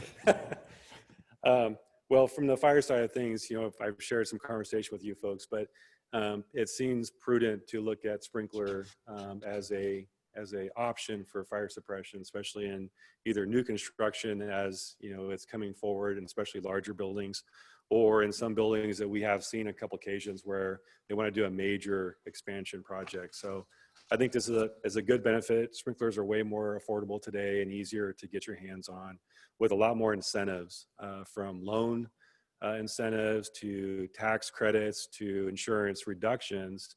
I was actually surprised looking at some of the new standards that help support people who install sprinklers today. So it's way more achievable today. So it makes sense to try to see if we can make it a life safety fire suppression effort within our community. All right, just any other questions? I have just, I guess in my mind, when I think of downtown Marysville and all the older buildings, there's probably a lot of fuel in there. And if we want people to live in downtown Marysville, I think, at least for me, I would love to see and envision some of our units along D Street to be taken as residential units. I think someone from the outside would probably feel better about renting a space that has a sprinkler system than maybe one that was upgraded and didn't have that sprinkling system, right? Just that amenity itself might be attractive to folks. I would support that concept. And not to mention, downtown historical buildings, that's our biggest fear. I mean, that's what's got us on the landmark for, high fire severity is downtown. So if we have a chance to make improvements there and put some sprinklers in there to help reduce the potential of a fire and possibly take out the whole block, because we can't fight that kind of a fire. So if we can put some protections in place, it's just going to help things be safer and allure people to want to be in those environments for sure. To the chair. Yeah. I agree with what you're saying on those. Most of those are fire hazards, but looking back to what's in this code, so many of them are already considered residential upstairs. Mm-hmm. So again, to implement what you're saying, they're not new construction. They may not be a 50%. They're not going to be a bigger 50% footprint. The value, that's going to be hard to decide if it's already a residential use. So how would that play into it? They would kind of be. Well, we're not forcing fire sprinklers on anybody. So when the criteria is triggered, then that's when we would enforce it. There are always ways to get around these, even these codes. They can go up to 49% in the assessed valuation and stay under the sprinklers. So it's no guarantee. It's just a mechanism there for us to evaluate a scenario that triggers based on square footages or a major construction scenario that we get to weigh in and say, this would be a good project for sprinklers. Okay, thank you. Through the chair, we discussed it when you and I were talking, Chief, about the insurance premium on having fire systems involved. You amortize that over 5-10 years, it'll pay for itself. After paying for itself, it's a safety issue, then you can rent it with some type of security, as the mayor was talking about. I think that's a marketing strategy for them. It may cost them a little bit to put it in, but they get low interest loans to do that, and then improves their product, I'm speaking to the choir, I know that, but it just seems to me it's a business decision. If you want to rent your apartment and be safe for the people living there, you want to put sprinklers in. And it's kind of like solar. You put the upfront costs and eventually you'll make your money back, and then you own the system. Then you're making money. So it's similar in nature. Is there an incentives where some of it could be captured through lower insurance rates? Overall, it'll affect the city's ISO rating over time. When you get more and more sprinkler buildings in, when they come in and do an assessment, they do an evaluation of what percentage of your community is protected. So over time, it's going to affect everybody's ISO insurance ratings to go down. But for the individual who might be making... For the individual, they'll get an immediate break on insurance. Absolutely. Any other comments or questions? Through the chair, I'm in favor of cutting these things in half as it's described, just because of the fact that with our current staffing that has gotten better, as long as our funds last, is always going to be needing help with more fire suppression aspects. And being a former firefighter that has actually lost half a blocks of the city of Marysville on fires and so forth, this would be a good move. You're on top of a window, weren't you over there at the hotel? Sprinklers would help. Yeah. Thank you. Any other comments or questions? Otherwise, I'll bring the public if there's any comments from the public. Thank you, Chief. Thank you for the presentation, both of you. Any public comments? Not at this time, Mayor. Okay, seeing none. We opened up to the public. What item are we in? Sorry. 5. So you need a So motion? we open to the public. That has been done. Now we're going to look for a motion. I'm sorry, we need a motion. One, to waive the first and second public hearing, reading of the fire code, and review an ordinance amending the Marysville Code. We'll start with that one. Make a motion. Second. Motion and second. Roll call, please. Councilmember McKenzie? Aye. Councilmember Hudson? Yes. Councilmember Simmons? Aye. Vice Mayor Buttacavoli? Aye. And Mayor Sam Iowa. Aye. And now, if to adopt it or allow the city clerk to publish and comply with the California Code section. So we adopted it. We don't have to make another motion, sir? We're done? Or you want another motion? Okay, so let's entertain a motion to allow the city clerk to publish and comply with the California Government Code section as listed effective July 2nd, 2020. Make a motion. Motion by Second. Hudson, second by McKenzie. No further comments. Roll call, please. Councilmember McKenzie? Aye. Councilmember Hudson? Aye. Councilmember Simmons? Aye. Vice Mayor Bettacavoli? Aye. And Mayor Samayoa? Aye, thank you. Motion's approved by vote of 5-0. Thank you both. Item 6, right? Let's see. We are review and discuss fiscal year 2021 recommended budget and provide direction to staff. And Ms. Finance Director Sinsky, try one day, get it right. Got to That's practice. okay. Miss Coffee Lady, that's what we call her. That'll work too. Yeah. So good evening, council, and good evening, mayor. So I am here to do the second presentation of the 2021 proposed budget for the city of Marysville. And there is quite a few slides, but I do want to let you know that we will be going through several of these, just doing overviews of them because you have seen several of these slides. So don't be too fearful of the length. We will keep it to a minimum. May not be 5 minutes, but we'll keep it to 15, 20, hopefully. Okay, so we go to our next slide. So we're going to go through our presentation agenda. So we have mixed it up a little bit. So we're going to go through just a very quick overview of the general fund.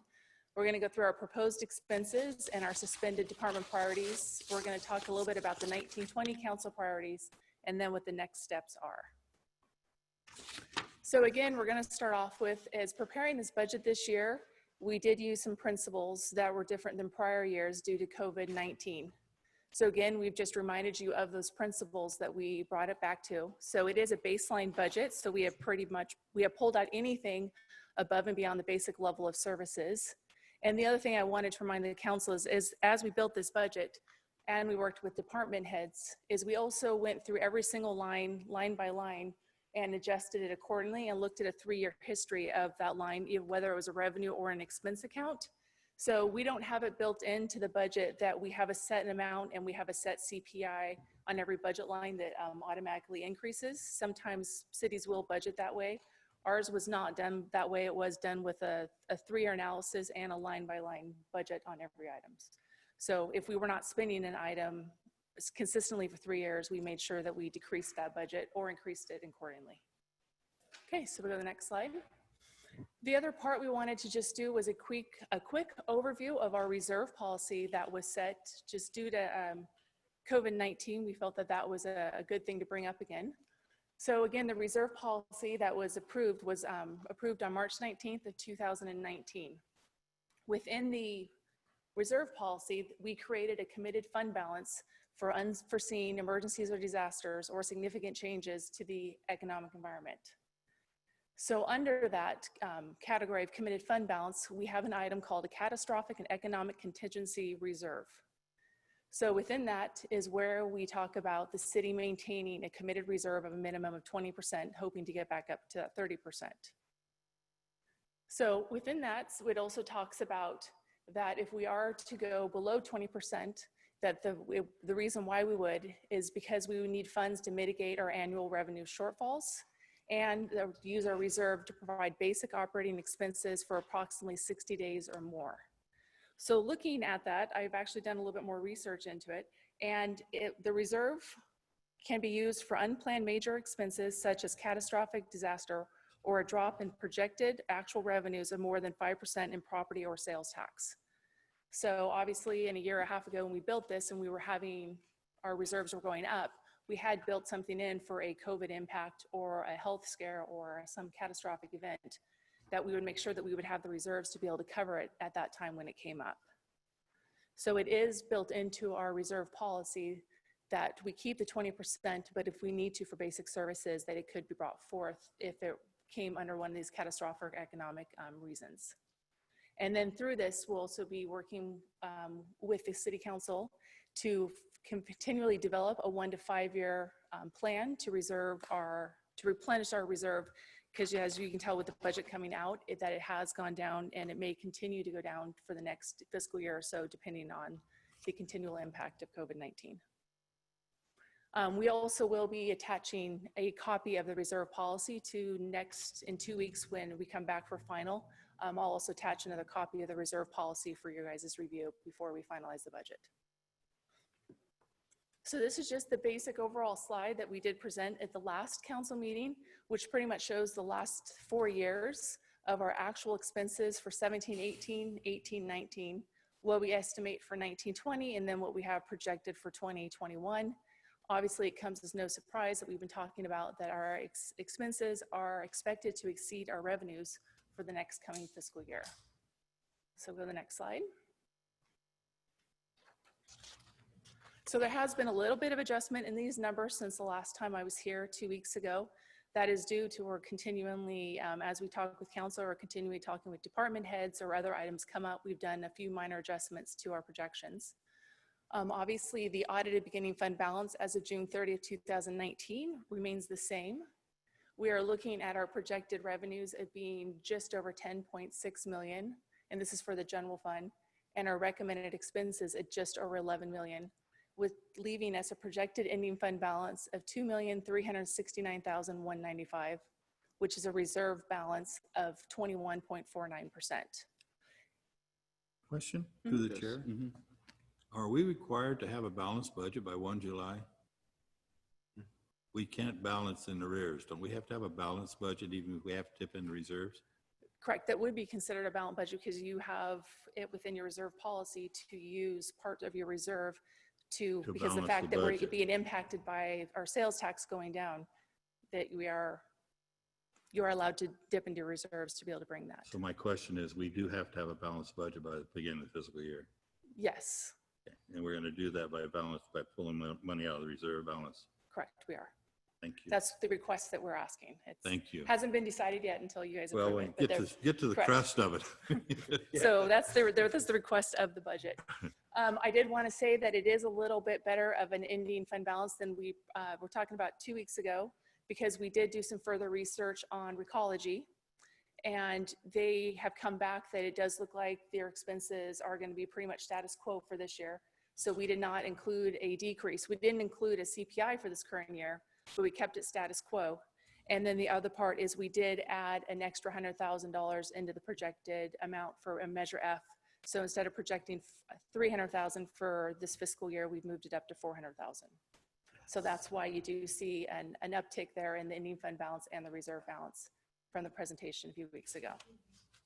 Good question. How much does it take to move the fund balance by 1%?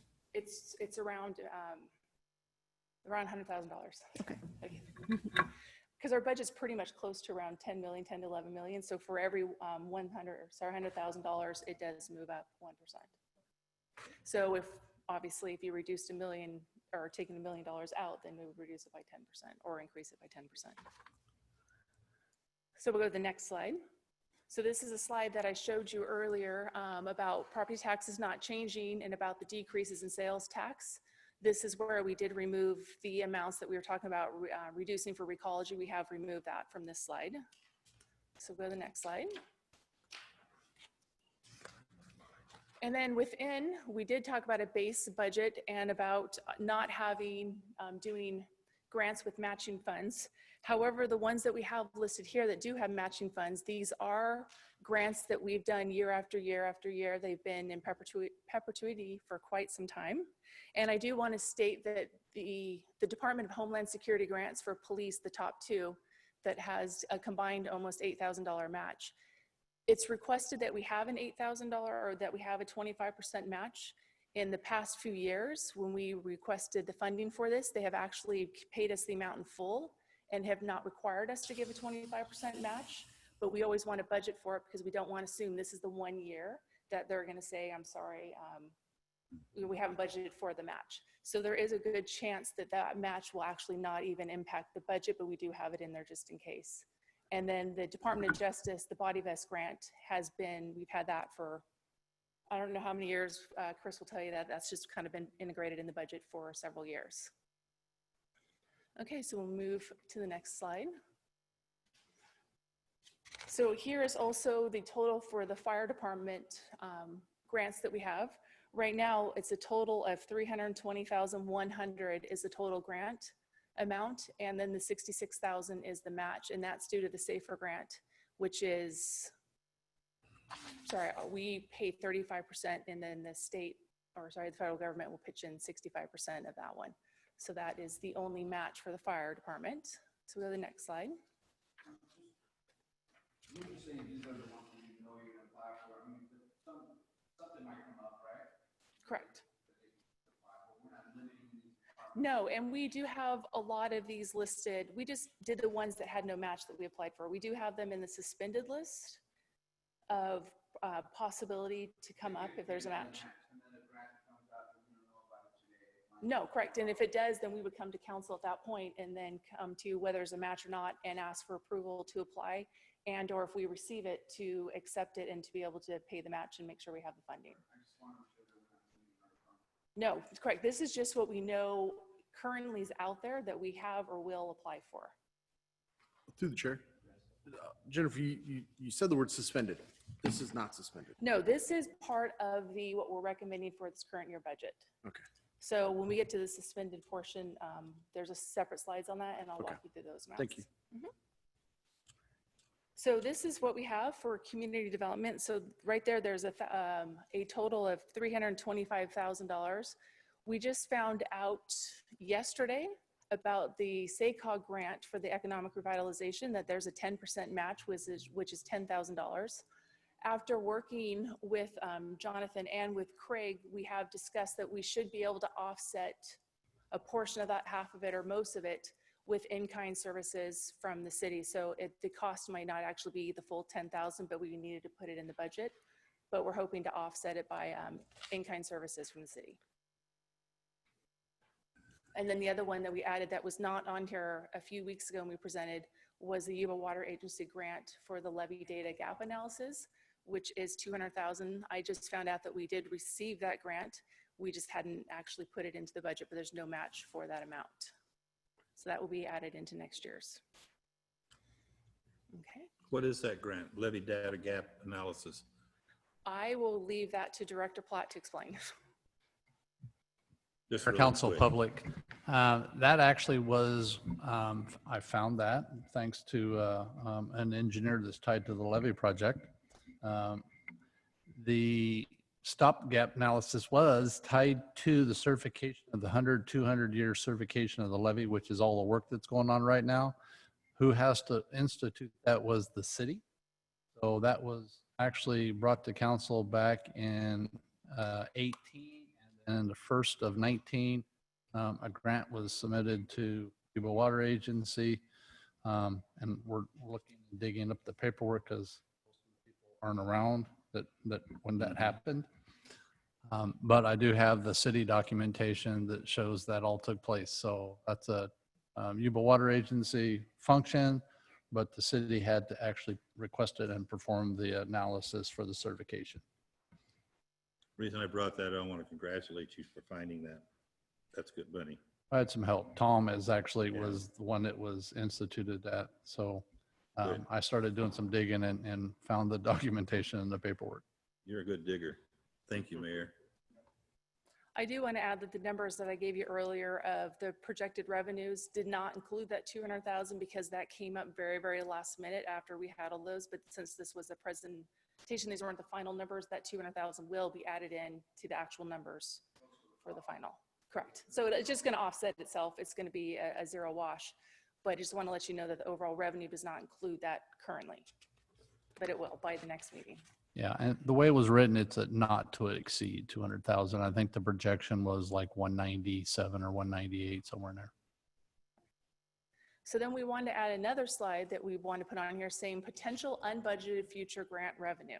So these are items too that are not either issued or awarded yet, but we're planning on going after these grants in this next fiscal year, and they're the ones that do not have a match. So we wanted to put that on there. We don't have 100% sure what the amounts are, but that these are additional grants that we're going to be working on as they come up and applying for, or like the second one down that says projected but not released, the CDBG, they haven't released the NOFA, the notice of funding availability yet for that, but when they do, that would be a project that we'd be going for at that time. Same with SB 68 for Parks and Wells. We wanted to let you know that we already have an application in, and we're still waiting to find out if it's been received. This is for when the next round comes up anytime. The currency, no, we're still actually, sorry, seeking information on whether she has submitted it. It was supposed to be submitted right about this time, and all she was waiting on was the clearance on the environmental. Sorry about that. I knew it was pretty much in progress. I didn't know it hadn't been fully submitted yet, but it is going to be submitted here in the next, as soon as possible. This is also if there's another NOFA coming out. They've talked about another one being released in this next fiscal year coming out. So we wanted to keep that on the radar, as these are another grants that they're not currently in the budget, but as they are awarded or issued, we will come back and add them to the budget. One note on that, that whole grant is still $3.5 million. This was just the public works side of it. So I'm sure we will apply for the whole $3.5 million.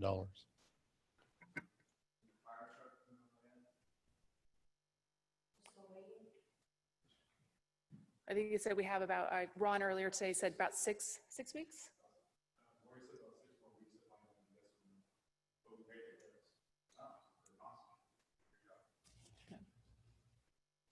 Okay, so we'll go on to the next slide. So this is to just go through some of the one-time and ongoing expenses. So at this time, this is under City Council, we wanted to bring up the city sponsorship fund that we have included this year, if council would like to continue the community sponsorship fund, which was $10,000. Also, if we wanted to continue doing the sponsorship to outside NGOs of $5,000 that we did last year. I think we gave $2,500 last year, one to Yuba Arts, and the other one to, what? Thank you. Sorry, I forgot who the other person was, or the other NGO we gave money to. We also want to bring up at this time too that we did include that the county is looking to still give the $25,000 donation for community sponsorship for this next fiscal year. They did request though that $5,000 of that be used towards the fireworks. So when we say under community sponsorship and includes, we move fireworks from economic development into community sponsorship. When we said $10,000 for fireworks, it's $5,000 would come from the city's budget for fireworks, and $5,000 would also come from the county's donation that they brought in. So we have found that out and added it. Yeah, thank you for that, Jennifer. I'm reading them going, wait, what? Yeah, sorry, I should probably let you know that it's $5,000 from us and $5,000 from the county. Have we received that funding already? Or is that No, just? we have not. That's what we're hoping for projected 2020, okay. Correct. So.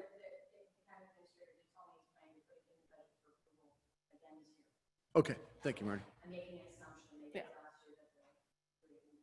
Awesome, thanks. This was one of those, again, last minute, Lester afternoon, Marty coming in saying we have this to add to the budget, so. So this is, okay, thank you. I'm in the spot. Fiscal year July 1, thank you. Correct. Thank you. And then we also still have the proposal for 2 council members to go to cap, and then for one planning commissioner, the new one that you voted in, or sorry, that was voted in, I think 2 weeks ago or something, to be able to also go to the planning commissioners training. So go to the next next slide. Is League of Cities here, or?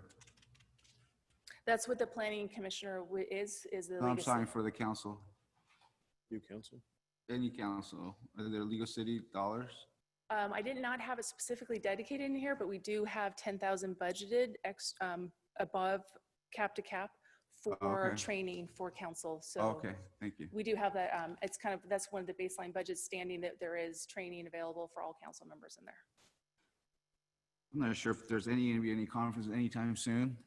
Correct, but in case they are, or maybe by next June, we can all of a sudden go to a whole bunch of conferences and still be in the same fiscal year. Let's not do that. To the chair. You never know.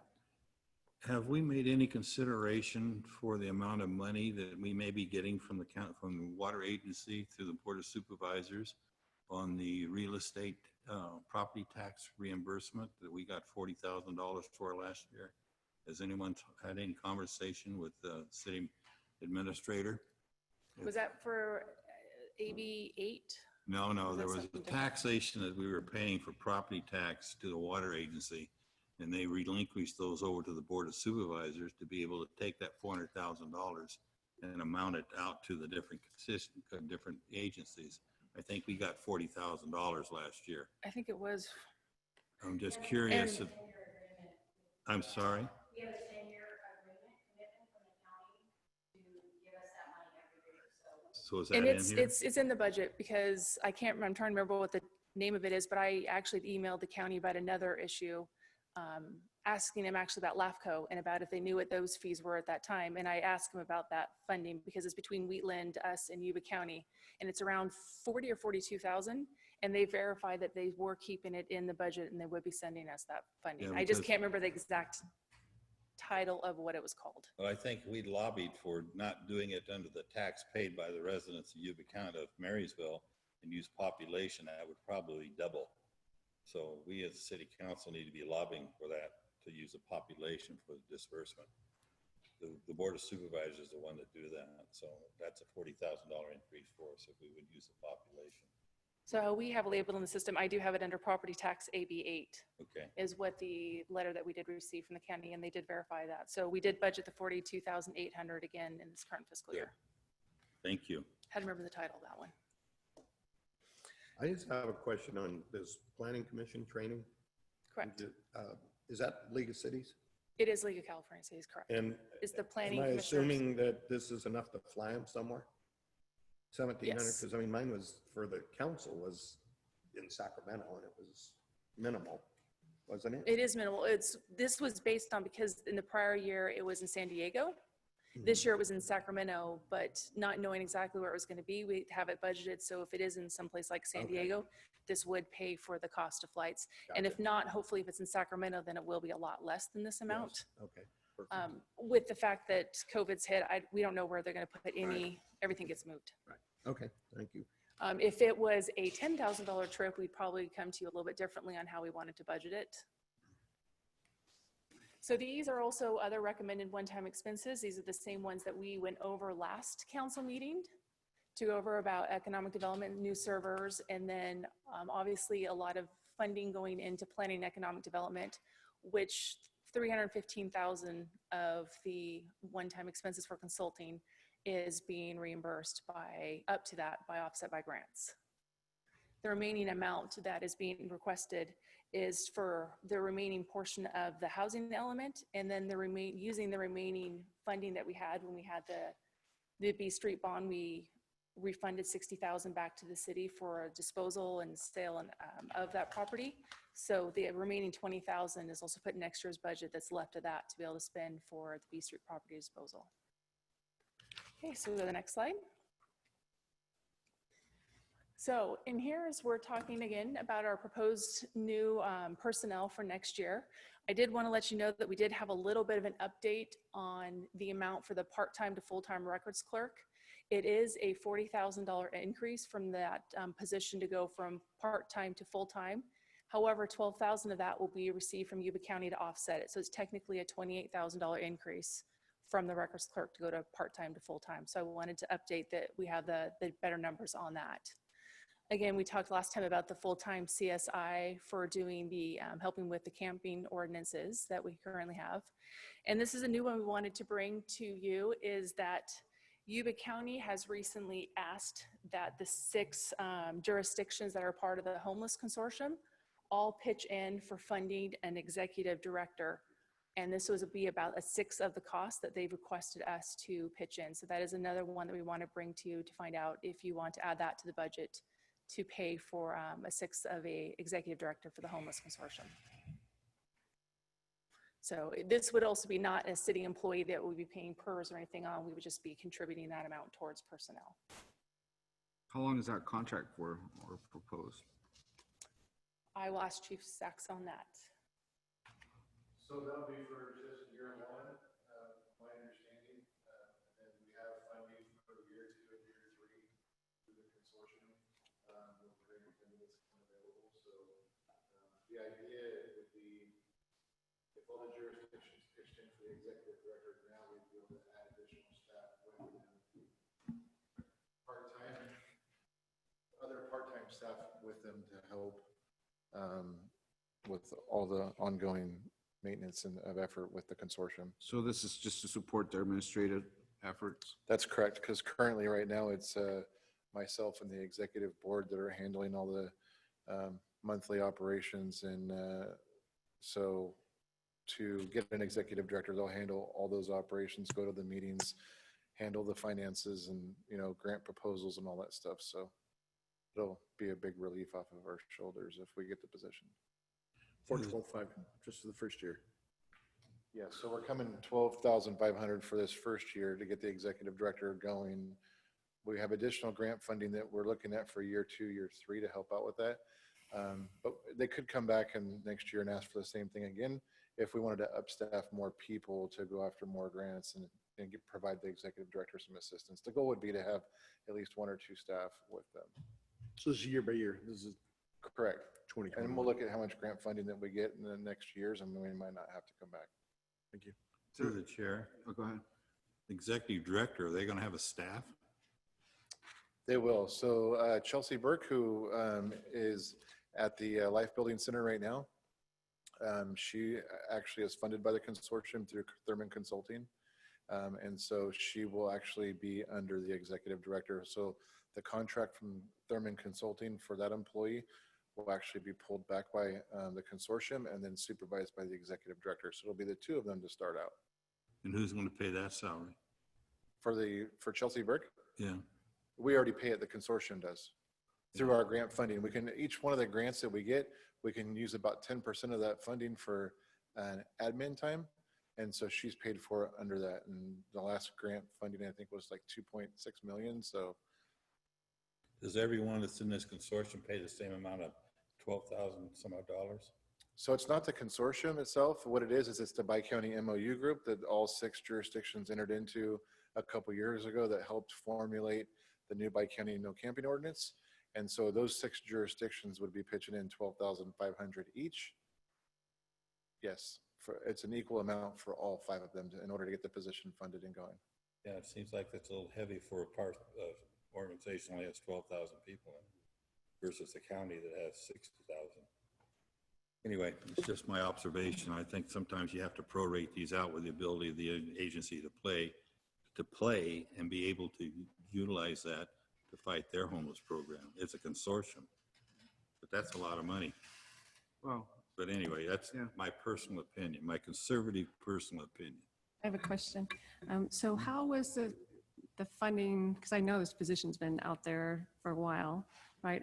What was the original plan for funding and what happened to that? The position's been out there for a while because we were, before COVID-19 hit, when we were having our monthly Bi-County MOU group meetings, that group actually, we did myself, Brenda Stranix, and Kaya Galicia submitted a proposal to the Bi-County group to get an executive director position because it would also, they would be coordinating with and providing information to all the electeds. So that way they had up-to-date information and would also be coordinating with them. And so our proposal was to that Bi-County group for an executive director position to be funded by these 6 entities. And so we got a commitment from that group and they voted for it at that point in time. And then it was up to CAO Bendorf to go back and negotiate that with the other county and cities, jurisdictions to get that funding going. So then COVID-19 hit. And so I have emails to him every week or every other week saying, do we have the funding? Do we have the funding? Do we have the funding? And so he assured me that he was working on it, and then here it is today. So I know that we've got a commitment from Yuba County on it, and so now it's before our council to see that. Thank you. So we didn't really get asked beforehand whether we were wanting to be part of the funding of it, right? It was, do we have representation on that? Yes, Yes. Mayor Samayoa and Oh, you were there. Okay. Brad and Hudson. Okay. Councilman Hudson. All right. At one point, right? You were there. Yep, for part of it. And Well, I know that we- and Baracavoli's then also. Vice Mayor Baracavoli's been there as well. as a, So 3 of them voted for $12,000? The MOU called, I think we have an MOU, an agreement, and we said that, you know, we want to ask the jurisdictions to ask for those dollars. This council makes a decision for itself. I think the body there just felt like we need an executive director because we need our chief back. That was my issue, because he's putting a lot of time into this. I agree with that. you know, there's a lot of, just to kind of give it a little bit of insight on it, there's a lot going on the consortium side over the last couple of years. I mean, there was hardly any funding that went into it before. And now you're talking multi-millions of dollars coming in from the state and the federal government on this homeless stuff. The last grants were a little over 2 million. And we got another one for 3. The new CASH and the HEAP and the HAP that are coming in right now, that the proposals are going out. It's another like 2-point-something million. There's a lot of money coming into our community because we have a bi-county consortium. And we're just not used, since we have a bi-county consortium, we get all the funding. Plus we get all the funding from City of Yuba City for their CDBG grant. So they actually send that to the consortium. Sutter Health sends money, Adventist. There's a lot of money going into that consortium. So it's one of those things when we're looking at the executive director side, we've got to get somebody in there, get them trained up so we can come back and do our part. But there's just so much that's going on there with all the affordable housing to emergency housing to sheltering to everything you can think of that this money's going towards, that we need somebody there to direct that and to be able to get the proposals in and make sure that everybody's meeting their grant deadlines and, you know, getting these things built. And so why couldn't that director be charged against those grants since you have so much money? Seems what's that? Why would not that director be charged against those grants? Why should the consortium, there's got to be a cost benefit ratio for the city of Marysville to put $12,000 in this. And what is the cost benefit ratio for us? I don't know what that is. I just know that It means how much are we going to get out of the $12,000 compared to our sister city with 3 times the population? I mean, I have to really how much are we getting out of the 12,000? No. What services are Marysville residents getting for their $12,000 compared to what Yuba City or Sutter County or Yuba County is getting? What's the cost benefit ratio? Actually, we'll probably get more of the service, to be honest with you, because Habitat's going to house this employee. They provided us free office space at Habitat. So they'll actually be in charge of the Life Building Center and coordinating and working with our people. And they will be doing all the outreach that would work hand in hand with our new proposed community improvement specialist for the no camping side of things. And that's a big contingent for us on that side of it. So they'll be working hand in hand on the outreach and all that type of stuff. So I think the benefit's definitely there. That the position pays, I think it's like 55 or 56,000 for the year.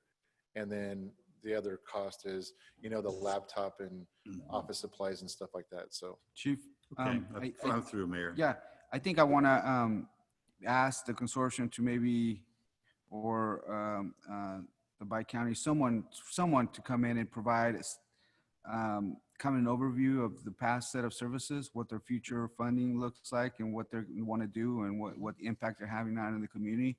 Just because we are committed to being part of the team and being part of the solution. We have a serious problem out with unsheltered people, as we know. And I think this is a great way for us to be part of this system that really doesn't have any boundaries. Folks are crossing boundaries all the time. They're affecting all of us in many ways, you know, each of the jurisdictions and stuff. And so I think if we can get a presentation for the council to kind of get more awareness, because a lot of us maybe attend some of these meetings, but we don't have, you know, all the details that some of our staff folks can kind of bring to us. absolutely. I'll get that set up. Okay, thank you. That'll be easy enough. Welcome home. Can I make a quick comment? Just the $75,000 shortfall for this year for this position and the associated equipment, as the chief just spoke about, is just for this year. It's the shortfall we have. And so County Administrator Bendorf recommended and suggested to all of us in the 6 local administrators in the 6 jurisdiction, if we could, for this year, split it evenly so we could get the ball rolling, get the executive director hired, understanding that we're all kind of rushing to finish our budgets and get them approved. And then the thought was that maybe we would go after some CDBG funding or something like that instead to fund that position in the future. 15% of CDBG funds can be used towards social services. This would be a perfect opportunity. So that was part of the overall thinking, was let's get going for this year, recognizing this may not be the Band-Aid every year, year after year. Thank you. Thank you. To the Yeah, chair. go ahead. I appreciate where we're at and what we're trying to do here, but I do think, especially when I hear how this is coming about, Mr. Bendorf loves to split things up 4 ways on many things. And I think we tend to get the raw end of it all the time. So I understand where we're at here. I'm okay with it, but I think we need to be very careful in the future. Every time something comes up, it's never by population, it's never by acreage, it's always by jurisdictions. And I just want to be careful. I think we get the short end of that all the time. So Thank you. All right. So we're going to move on to our next slide. And this is again just the list of recommended one-time capital improvement projects. And the total of these amounts is $186,200. As you can tell, the bottom 2 are to finish 2 projects that were currently in the budget for this year that we need to continue into next year's budget. So it's the match for that. And then the one from the 17th Street outfall is also to complete a FEMA project. How do they knew if they were just moved over? Excuse me? Sorry. How is it a new expense if it's just being moved over?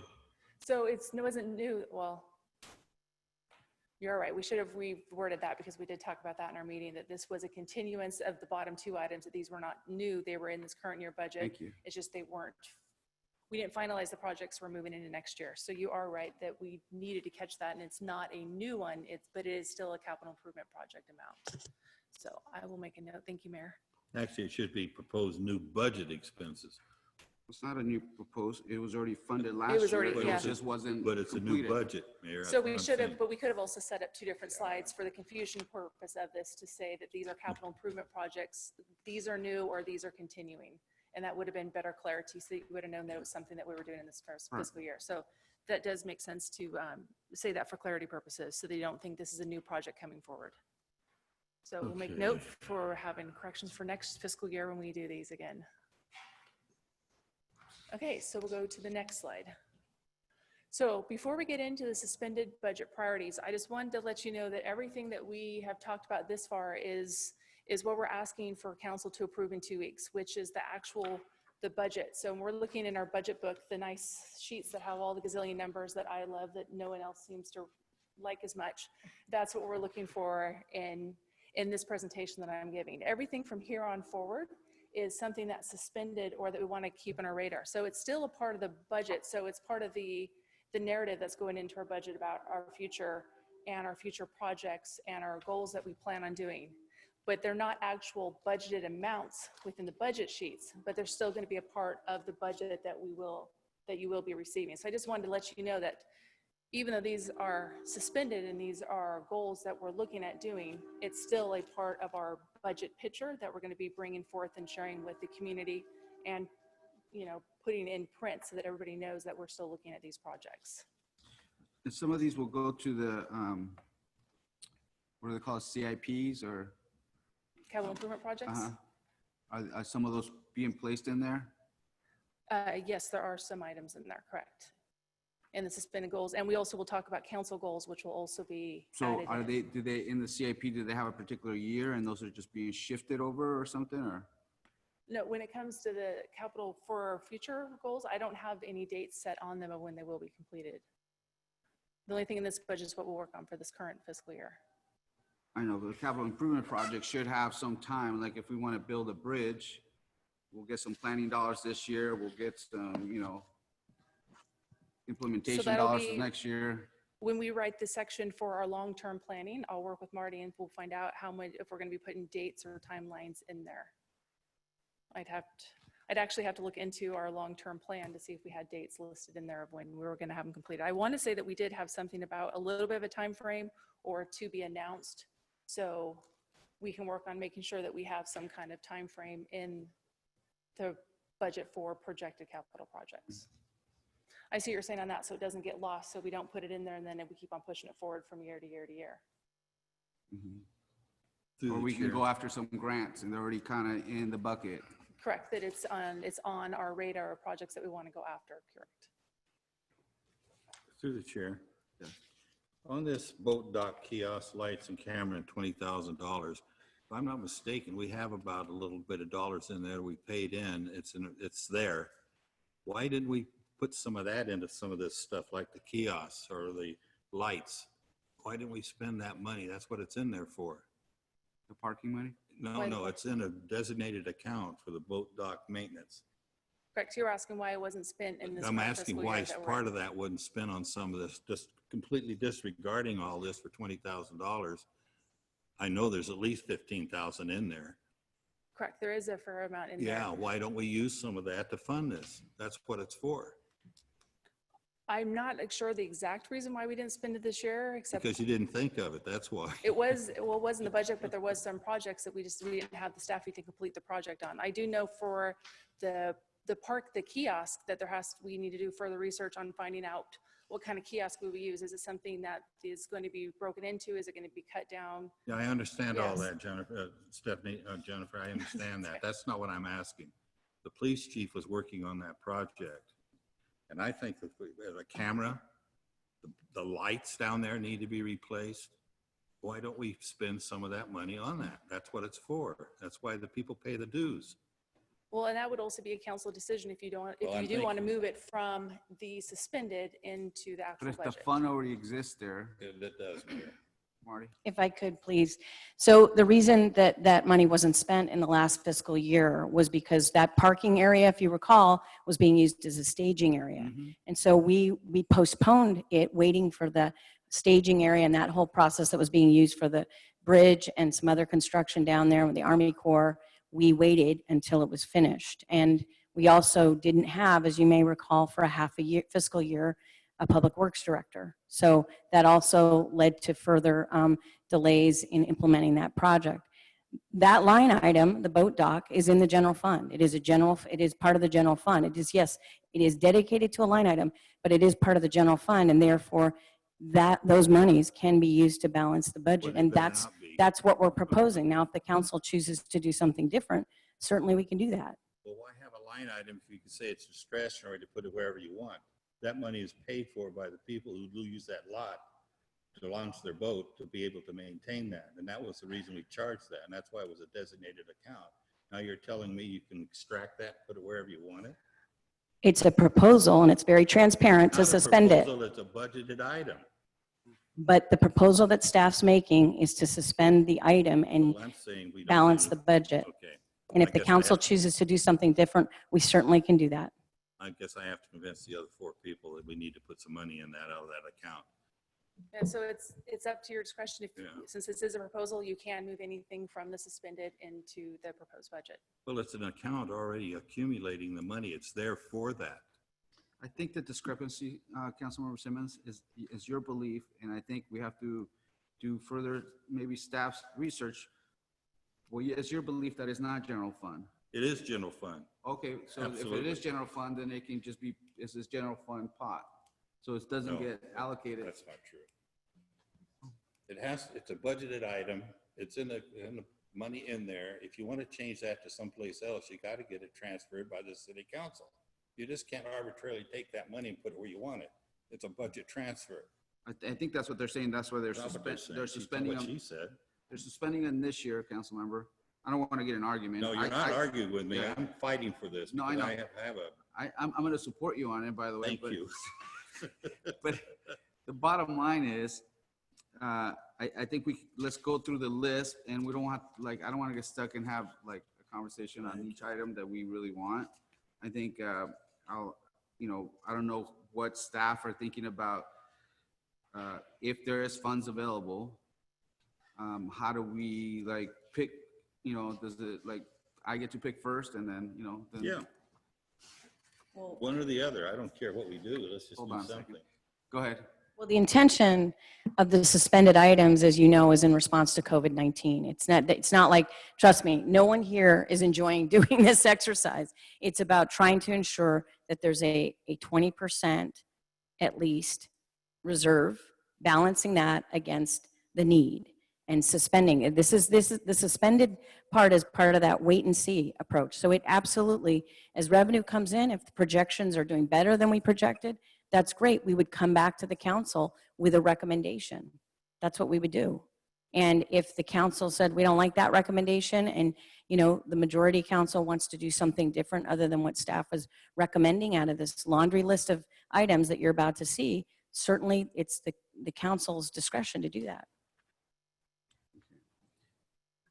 I just want to ask about the SB1 road. Mackenzie, I know you had a question. I just want to go to the SB1. Sure, go for it. Those SB1s are actually allocated. Are we going to do something with it? I mean, not the 700,000, but I imagine there's $300,000 or $400,000 out there from SB1 dollars, right? Or are we just not going to spend those free dollars? No, there will be, which the state estimates came out, dropped a little bit this year. So yes, we've been having that conversation. There will be probably somewhere a cumulative of around 450,000. 30 would be probably the bottom end. Yes, we are looking at resizing the project and bringing that to council. Okay. City engineer and I have already had that conversation, and city manager. So, but the general fund is about 300,000. It's not the 790. No, that's strictly SB1, which can only be spent on road improvements. I know, but the description is $790 that's going from the general fund. That's not where the general fund contribution is. Correct. So when we originally were splitting it out, in, I think it was last November, we were talking about it, about 396,000 of that was going to come from the street fund, and the remaining was the savings from the. But now he's saying it's about 400,000. It doesn't matter the split. I'm just trying to say that this makes it seem like we're suspending $790,000 of projects. We're not. We're going to have some projects redone, right? Correct? We're suspending the project that the council approved last fall. Yes. Okay. That's what that dollar amount is based on that. So that particular project, we are asking the council to suspend that particular project. A new project will be developed based on the 450,000 in SB1, and it will come back to the council. Okay. Are you asking, though, can I ask you a question? Sure. Are you asking the $790,000, that's an SB1 grant? Is that what I'm hearing? Split of it. We're suspending the application of the grant? No, I think the way it's written here is almost as if $790,000 of general funds are being used for SB1 project.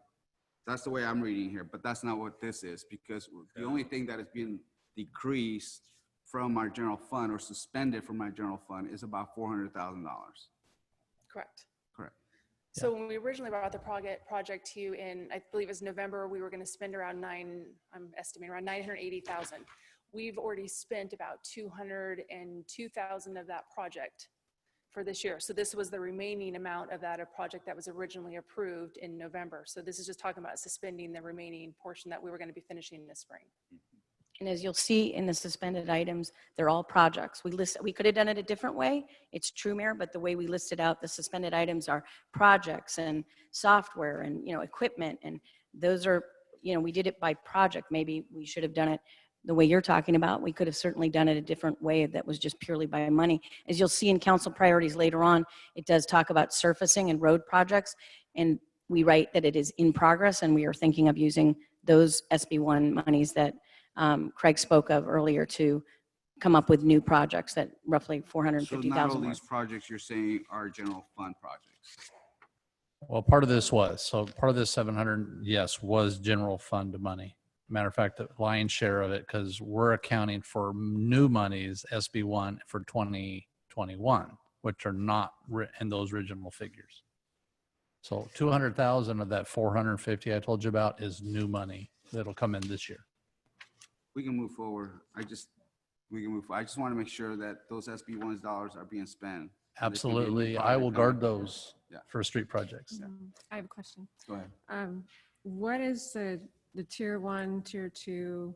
Is that priorities? Like if we have funding, these will be the projects Correct. that we look would at bring back first. tier 1 items first. And we also, in this presentation, we did add tier 2 and tier 3 so that you'd be able to see all the requests that came from the department heads as a general total. We know that if all of a sudden there was this windfall of revenue that came in, we wouldn't be doing all these tier projects at this time, but we want to also put it on the radar that these are projects that are either, if we could do this year, great, but are going to become a project in, you know, the next probably couple fiscal years as we're able to start taking things off of this list that are council and staff priorities, that there is going to be more items that are going to be coming up for the future.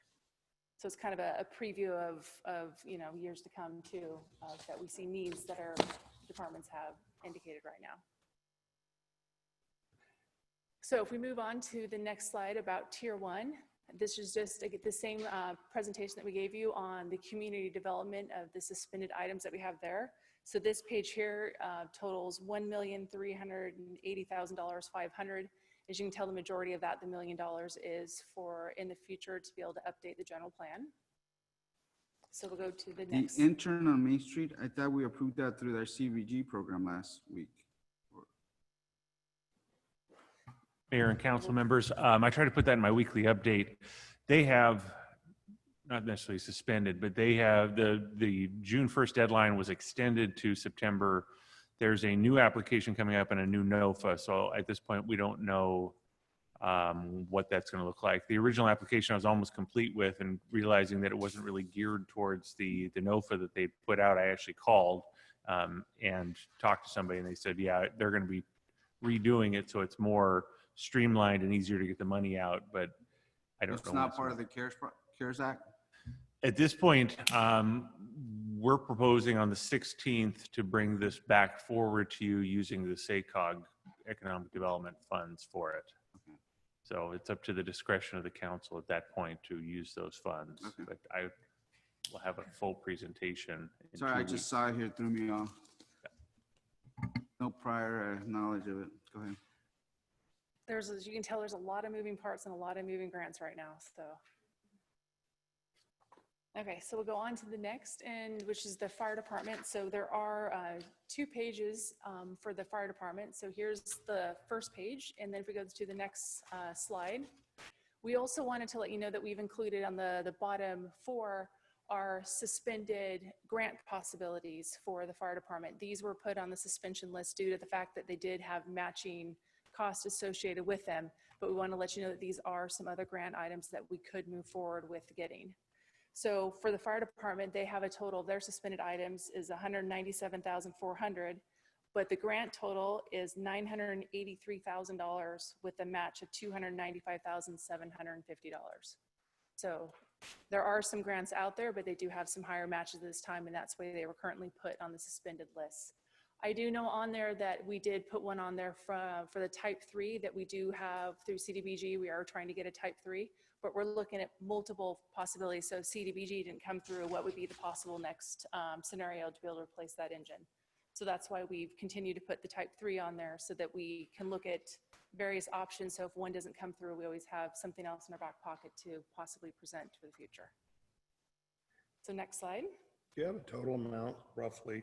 I'm trying to For count everything? it in my head for Yeah, I do. When I for get the to- fire department, For the fire department holders, that slide right there. of everything that's been So- suspended out of that. I'm trying to add So it for in my that one head. was 197,000 was suspended, That was the not total. including the grants. Okay. Yeah, it was 197,400. Okay. And then the grants is above and beyond. Did I miss that somewhere? No, I just have it. I don't have it written down. I just Okay. have my notes on that. All right, thank you. So if we go into the police department, I did need to add on here that we had left it off last time, and that was my error, is that we do have a part-time CSO officer that we have on the suspended. In the past year, that position was funded through the SLSEF fund, the extra funding that the police department does get every year. And out of that, we're not able to sustain that position with that fund. So it's now been a position that has temporarily been cut, and that would be added back into the budget when council approves it. That will come back out of the general fund. So there is a part-time CSO officer that we're also put on a suspended to bring back, along with a full-time dispatcher. And then we do have some IT technology information. So for PD, it's a total of 90,200. and an IT total of $67,000 for tier 1 suspension. On to the next. So for Public Works, it's the same items that we had put on the prior one for facilities and parks, but we do want to add the bottom 3 are also grants that have not been released yet, but because we don't have the parameters around what the possible funding would look like. So we put some approximates of what we believe that the grant could be about and what the possible amount we'd be requesting would be, and then a possible match for that. So there are 3 ATP grants that we will also be keeping our eye out on in this next fiscal year, but are currently suspended due to the fact, or on the suspension list due to the fact that there is possible matching funds for them. So for that, for Public Works, Facilities and Parks, we're looking at a total of $223,000. And then the grants total is $700,000 for the grants with a $95,000 match. But again, those ones have not been released and we don't have the parameters of what they would look like. These are just estimates at this time. On to the next.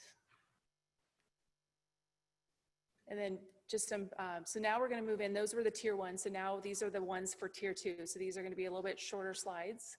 So for tier 2, we just have some furniture replacement for community development and some IT amounts. So this page equals $3,200.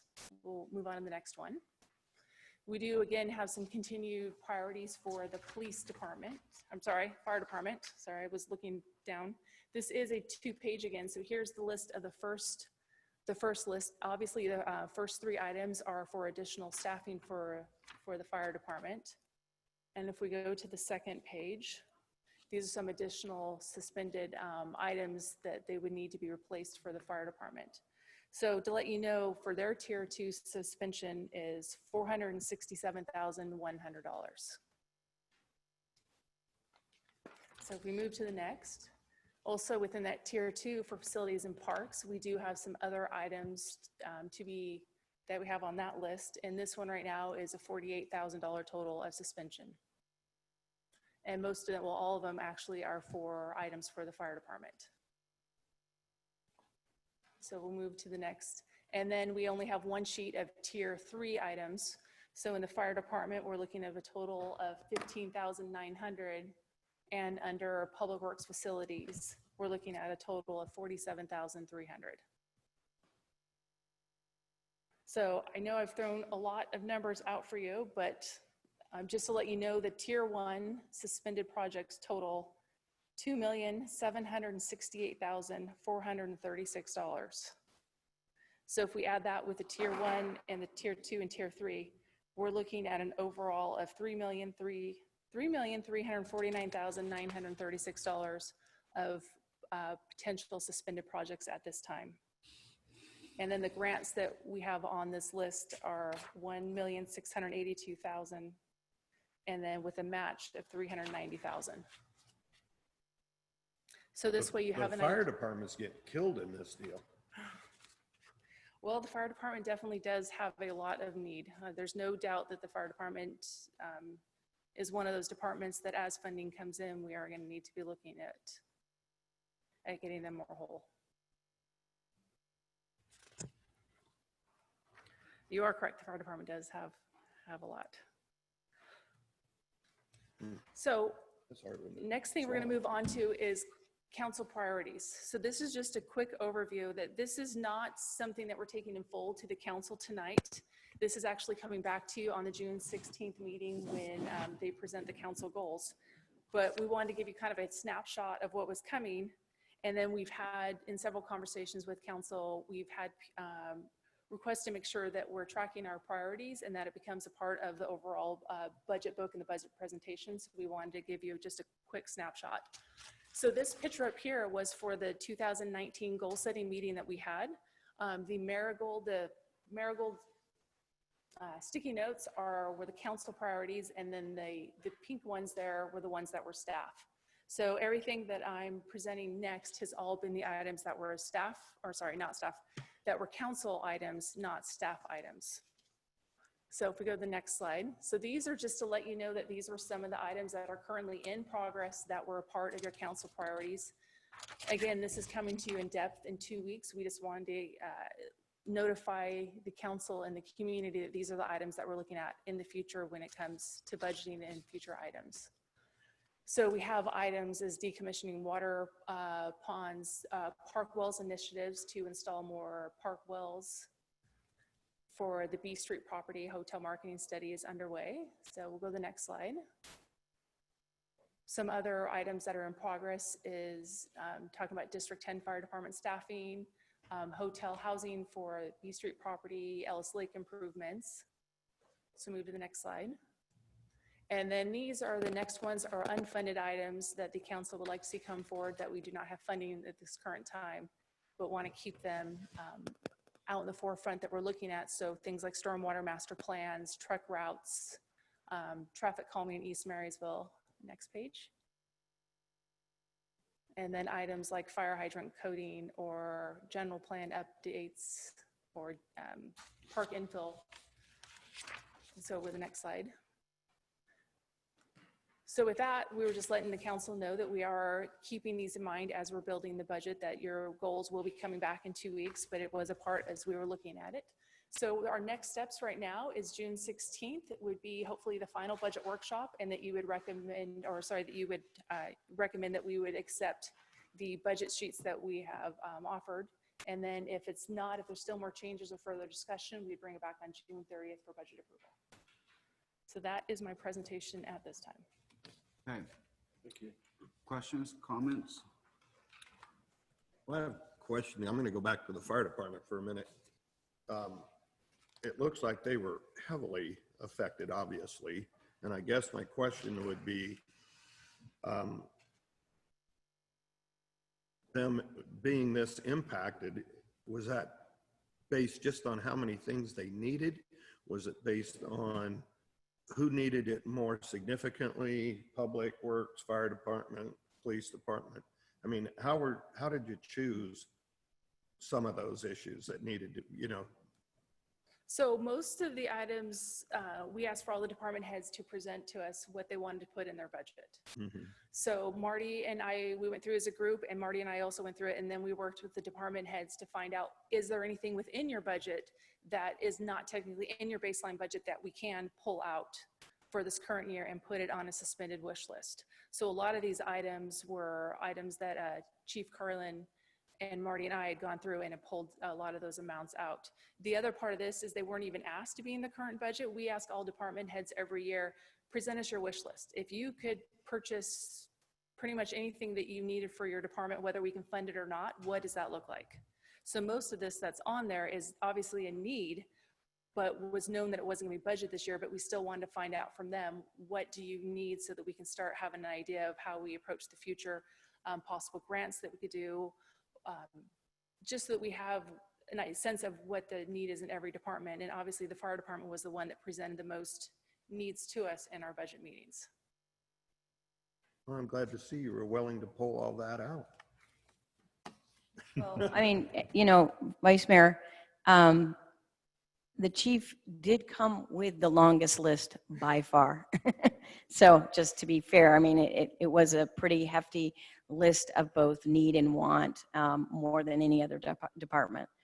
So I think that's why maybe it looks a little bit more skewed than other departments. Is that more specific because they haven't been getting what they need over the years? Absolutely, there hasn't been the funding for it, but the budget has also gone up for the fire department in the last year. I mean, we're purchasing, 2 new apparatus and other equipment and hoses, and the chief and his staff have been going gangbusters on bringing in grant money. They doubled grant money this past year. I mean, the department has a lot of deferred maintenance and need. There's no doubt about that.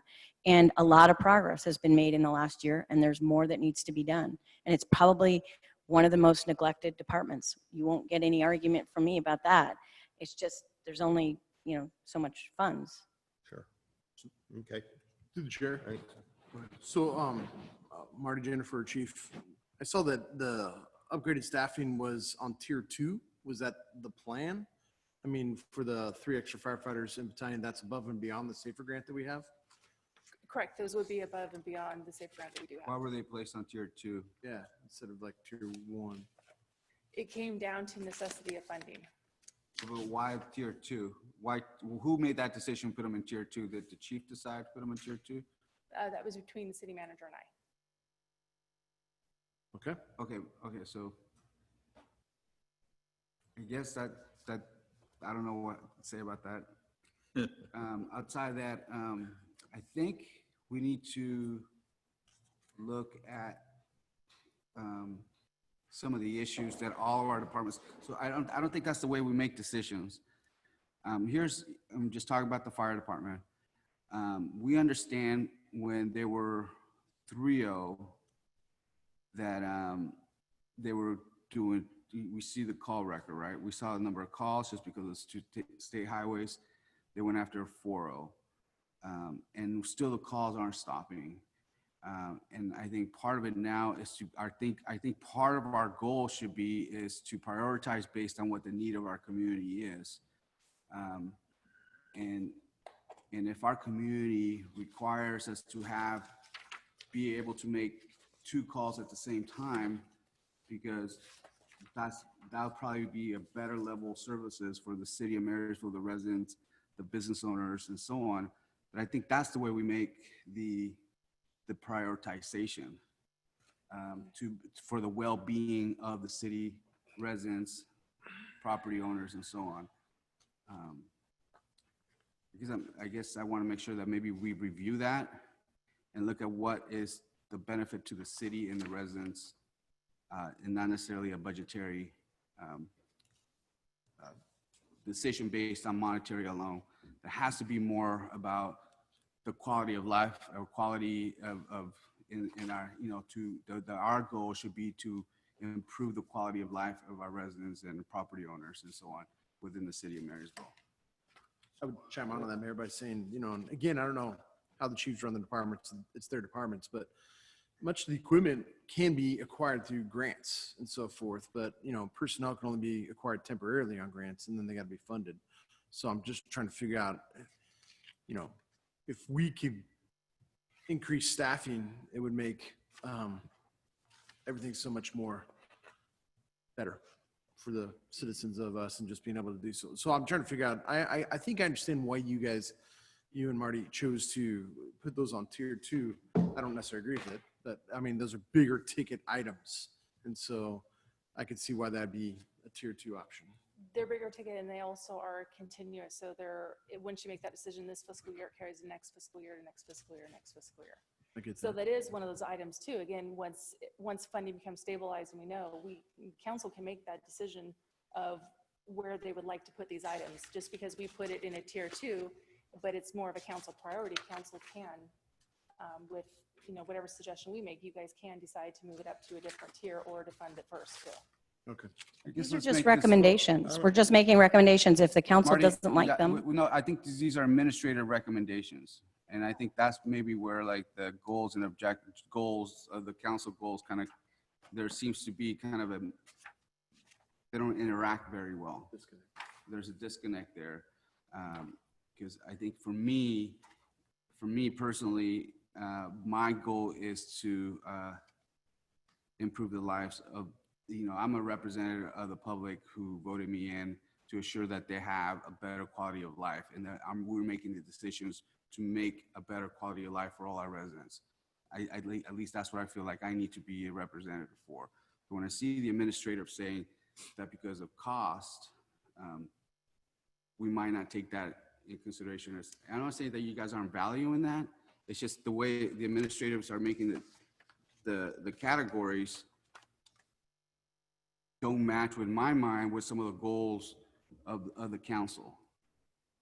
And maybe that's just, maybe on the 16th, we can wrap ourselves around that. Well, I think I got to agree with a little bit what's going on here. That I know tier 1 and tier 2 are basically a wish list, right? If we get more funding, we'll be able to do. But I'm finding it hard that firefighters are on a tier 2 and a police dispatch is on a tier 1. It just, again, I'm not understanding how you chose tier 1 and tier 2. Then let's change the order. Yeah, there's no problem to move any of this around. I think for me, it's not a matter of going down and going through every item and us picking. I think it's trying to find out what what your input was to making these decisions. Maybe we can understand those, or maybe we're going to have to make some kind of change. I mean, I'm assuming It was very budgetary. I'm assuming you have reasoning behind all of this.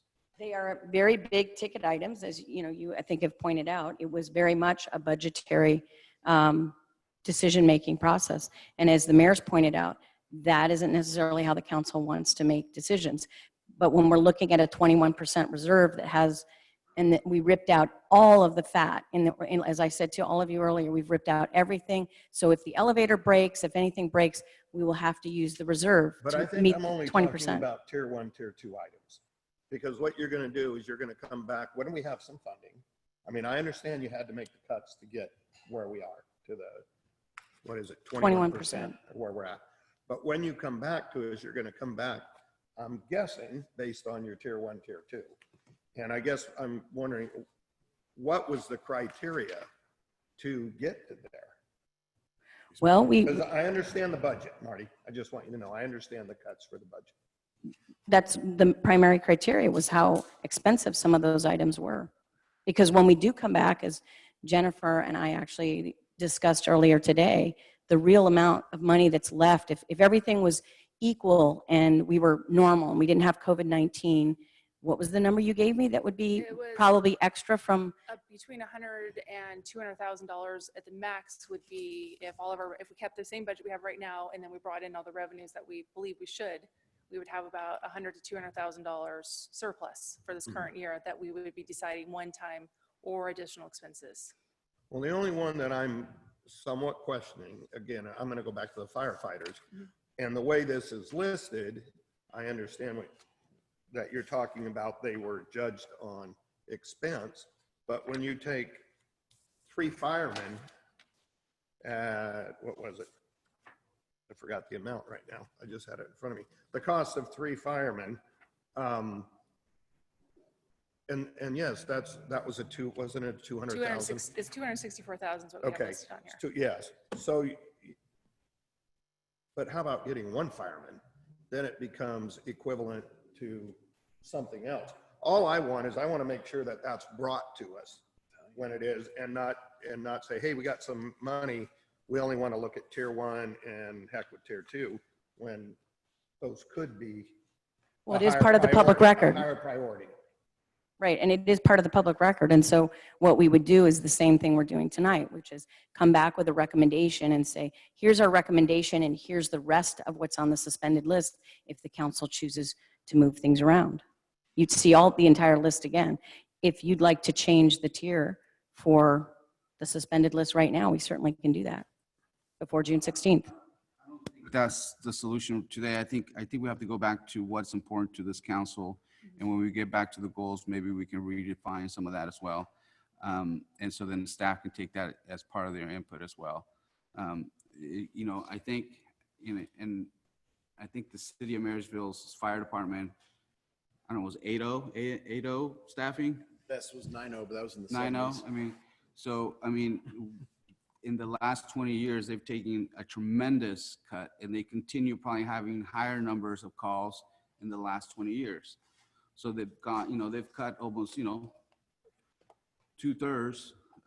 off their, what they can do and what they have in-house to be able to provide services. And I imagine that the calls have increased. I just think we haven't been able to make up. I don't think we'll ever have 9 again, but I think we have to get a little closer to meet the demand of calls that our City of Marysville is requiring us to do. So I think, and our citizens, I think, deserve to understand that. I think we did a great job when we had it prior to when we were, thinking of going bankrupt because we didn't have any revenues and police department was going furlough. I mean, we were cutting everything, but we were able to make sure that public safety was #1, and we make sure that we got a firefighter on it to pay for it because we lost a safer grant. I think the history tells us that I think we need to start looking at a master plan for our fire department or whatever that looks like. But we can't do it this way. I think this needs more conversation with the public input on what level of services do you guys want? Are you okay with it? Or because I don't think we have the level of services that our community deserves So maybe it's a different way of doing it about planning. So then we can say maybe 450 is not sustainable, but maybe we look at data and say that between this time and that time, or this time during the year, you'll have 450 staffing. I'm not a firefighter expert, but maybe we can find a way that we can accommodate the needs of our community in a better way than just, doing a 3 or 4 staffing for 24 hours a day. Maybe we can find some medium to try, and maybe we need the public's input. And so I guess what I'm thinking is, and we're also thinking of going and consolidating with other districts. So I think there's a lot of conversations that need to have just about fire that I don't think we can have today. And so I guess what I suggest is through chief and city manager get together. How do we create a plan or a proposed plan where the public can have input as well? And then that will drive our prioritization to ensure that we find a way to finance this as things move forward. So briefly through the chair, Chief, remember on the 19 workshop, it was 2.75 staffing for the fire department. I mean, that was item 2.75. I mean, it's kind of high up there and it has been for a little while. So that's all. Thank you. Sure. So I agree. It's up to us to set those priorities and to designate that spending. So at this point, it would mean taking off some other things, and in the future, maybe not being able to do other things. But I feel the same too. If we want to make public safety a priority, that maybe our focus for spending may get a little more narrow. But if we're doing those basic things that we want to make sure we're providing, then that's good. But like I said, it may narrow some of the scope of other things that we can do. But if we want to make that a priority, I think that's good. I think we also thank you for that. I think we need the public's input because I think that they will provide us with some guidance. And if we can provide the data, and we need more of a planning process to do this. I guess what I'm asking is we're not going to solve it today. Maybe in the next few months, we can have a better idea. And we've had ideas just based on the updates on the number of calls that we're getting. And we know that our departments are getting our firefighters, the way they're structured right now, we're missing calls. And that means that we might miss a call from our neighbor who really needs the help, but they're stuck somewhere else and they can't make that call, right? Those are the type of risk that we're kind of taking right now. I understand where you're going and I agree with you. We need a major plan on this with where we're going. Again, I just want to reiterate one more time. When we have when we have items on here like painting and landscaping, and that's $55,000 in a tier 1 over a fireman, I'm having a hard time justifying that. Now, that being said, when this is brought to us, for when we do have some money, I just want to make sure that we're looking at the public safety issues and the public works issues, and when I say public works, I'm not talking, I know these items are under public works, but that we have personnel and equipment.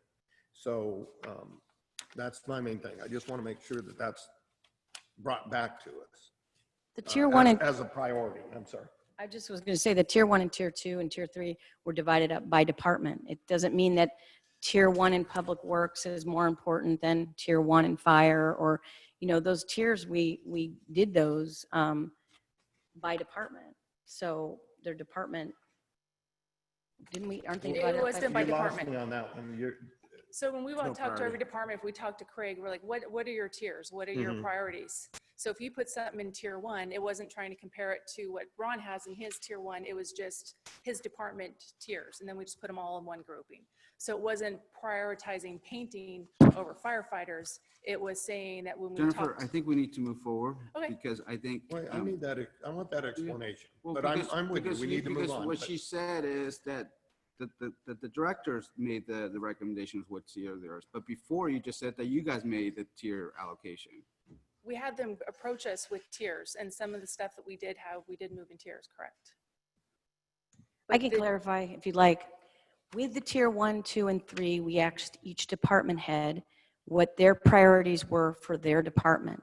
And there were cases, as in the fire department, which has some of the largest list, as you pointed out yourself, where we made budgetary decisions, the finance director and I, in that particular department. Generally speaking, however, the department heads said what their top priorities were for their departments in 1, 2, and 3.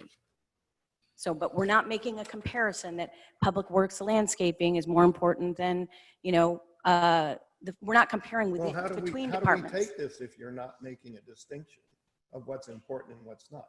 Isn't this for us to understand that tier 1 is the In most community development, tier 1 in Public Works, tier 1 in fire. I'm not comparing between the two departments. We're just saying for community development, it's these are the top priorities for community development.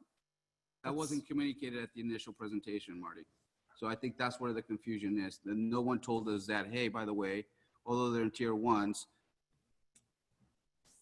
they're not comparable. So that wasn't explained. I think that's why when we read this, it looks like tier 1s are all the same. So that wasn't initially explained to us. Okay, understood. I agree. So to clarify, for my understanding then, and for all of us possibly, so these tiers of priorities came from each department head. So, and for fire department, before he's requesting employees, firefighters, he would be requesting these other supplies and different things. So, and the same with all the others. And then, so just really briefly, when it comes down to looking at all the department priorities, how do you guys, as a team, kind of look at that and decide generally what's the priority for the organization? Well, we start off by doing it as a group when we work with all the department heads, and then yes, we did it individually. Mhm. And then once we did work with individual departments, Marty and I also had discussions after all of those meetings, her and I together, to create this list. Mhm. So it went through a 3-tier process on that. Thank you. So that's And not the chief's exact and order. I do see where the confusion is. The also part I want to put with the fire department is, yes, we do realize that they are understaffed, but if you look at a year ago compared to now, they went from 11 FTEs to 15 FTEs. So we have hired the past year a full-time fire inspector, a full-time admin assistant, and 3 firefighters. But that was because the council wanted those priorities. Correct. We wanted those priorities. We wanted to have an inspector. I just wanted to state that because I know we're looking at being short in staffing, but there has been staffing that has been added, correct? And it was because it was requested. The other part with that is we're also looking that there is so much need with equipment and there is a lot of need with personnel. So there's also a decision when we start talking about it more is if we need more equipment at that time for a particular department, we may not be able to get all the staffing that they need at that time, or we get the staffing and then not the equipment. So that's another part of the discussion is there is so much need for both ends is which one do we fill first? Do we need the equipment first in this fiscal year so that we have the safety that we have, or do we put the equipment to the side and then do we look at staffing? So there is another approach or another part of this when we decide, which one's higher on the priority list is there is so much need. Well, let me ask you this question just to make sure I'm understanding, because I think I do based on what you said. So what you're saying is fire department gave you tier 1, tier 2, tier 3. Public Works gave you tier 1, tier 2, tier 3, and the police department gave you their tier 1, tier 2, tier 3. Correct? Okay. Through the chair for clarification, the staffing was put on from tier 1 by the chief to tier 2 by the staff. Is that what I understand? Yes, it was by the city manager. Thank you. It's not completely a democracy, actually. Okay, thank you. Through the chair, it's interesting to note that the tier 2 for Public Works is all about the fire department. There's about $60,000 of Public Works facilities and parks going to the fire department. A dryer, ice machine, floor puffing machine, cabinet, gears. It seems to me that that is facility, but it could be under the fire department rather than tier 2 under the Public Works. So we did have that discussion in-house, and with now having a public works director who is in charge of the facility, that the fire chief and Director Platt did have those discussions on what would be technically under the fire department and what would be under facilities. Okay. So there has been some separation there of the fact that we do have a facilities manager who would oversee a portion of it, and a portion of it technically, yes, does belong under Chief Carlin. Yeah, because what it does, it takes a lot away from the Public Works department. I use that, so it's not the Public Works, but that department takes away from what their budgeting priorities are. They have 4 people to do all the maintenance of the whole city, or yards, sewer ponds, sewers, and whatever.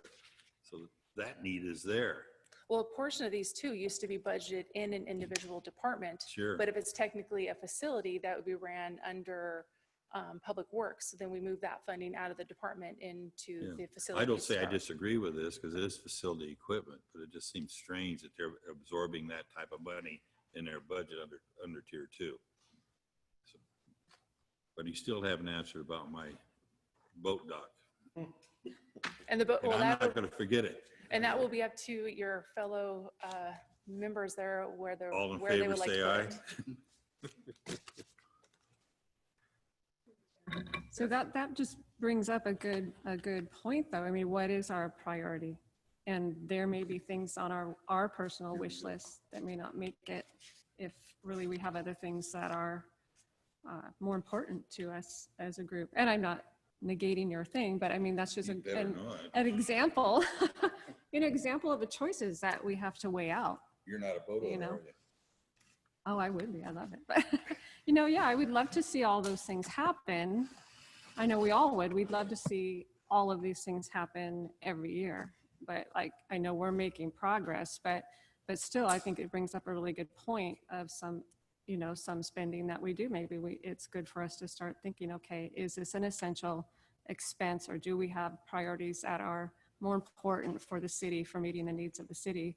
And what is our responsibility? What is the focus of our responsibility as a city providing services, as opposed to some of the other maybe fluffier things? And we don't have a lot of fluff, but I think it's good for our thinking that this conversation is really good. Do you think honestly, Stephanie, that $20,000 is going to break the bank in any department? No, I don't think You don't have to answer that. That's rhetorical. I'm not saying it's going to break the bank, but Especially when they pay it takes away from the potential of doing other things. So Yeah, but they that's paid what we for need. that. I know we had money for that. I know that. Hey, So that's all I wanted to hear you say. Yeah. Thank you. That's going good. Good job. I think also it's a little bit confusing because I think what you also said, Jennifer, is some of these will need future sustainable funding for future years. Correct. And some of them are going to be like one time. So maybe you can put a little check mark on one time type of expenses and things that need sustainable funding for future years. That's a good point.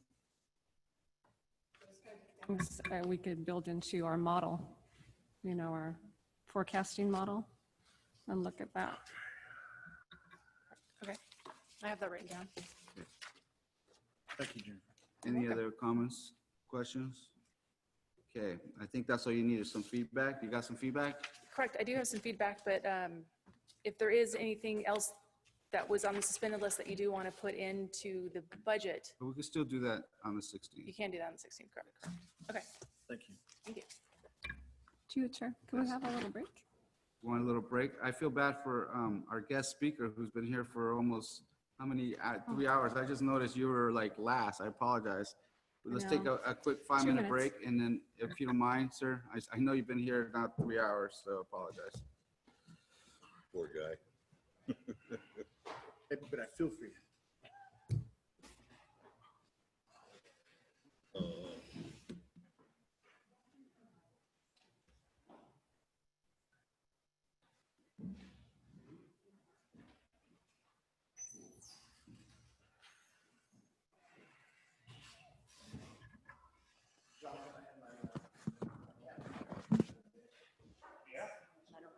Who? Sex me. Well, you're gonna have. That was not the kiosk. Oh, no. So I'll dive into it. You will. Was it paid for through? What happens is the people, as you well know, they charge $5 a launch or $50 a year to use the facility. That's put into a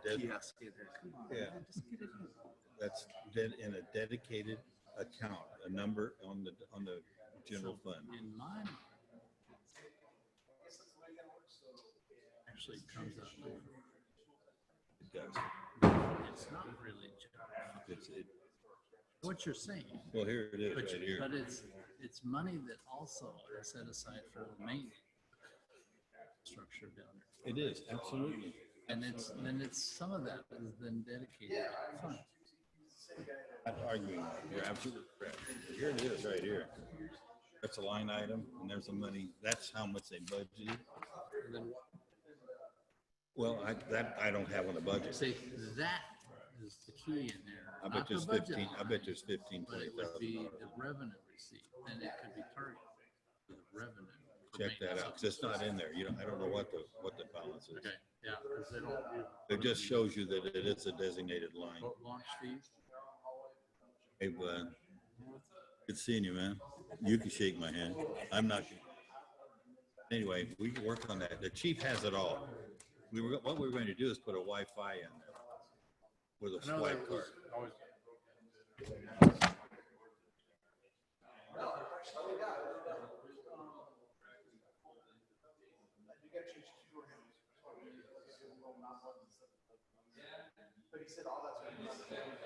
I just spec them up.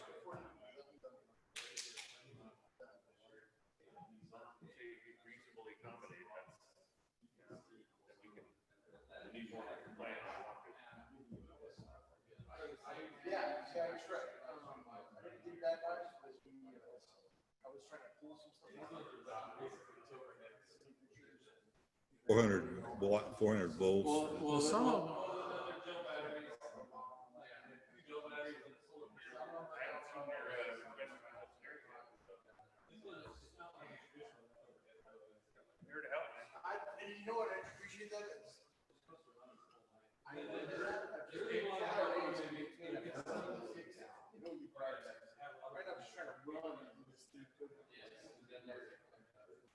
So the streetlights I had were that. But he knows all about those down there because he's Okay. looked at it. And I'll get up to speed on the kiosk. No, the kiosk is not a big thing. The only thing we're going to use that for is they keep breaking into the coin box. I know, I mean, my God, they sawed it off. They had to put seam in it.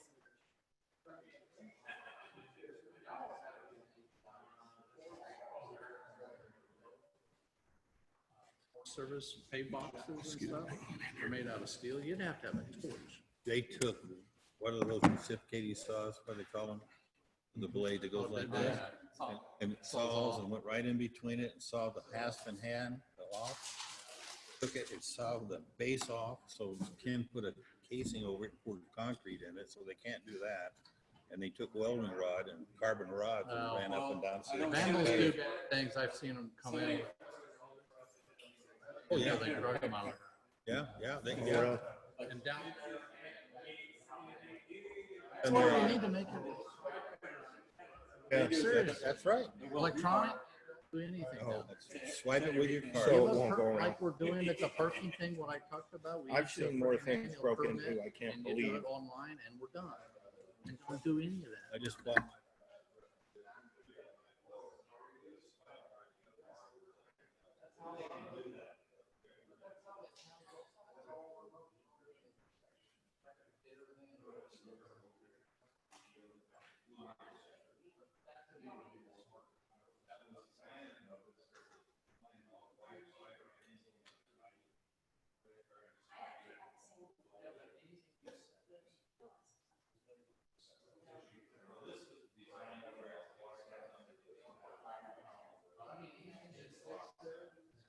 Oh, yeah, you're right.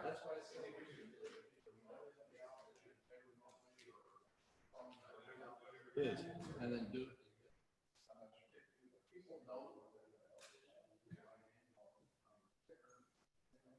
We had so much, one time. Stuff did not go off.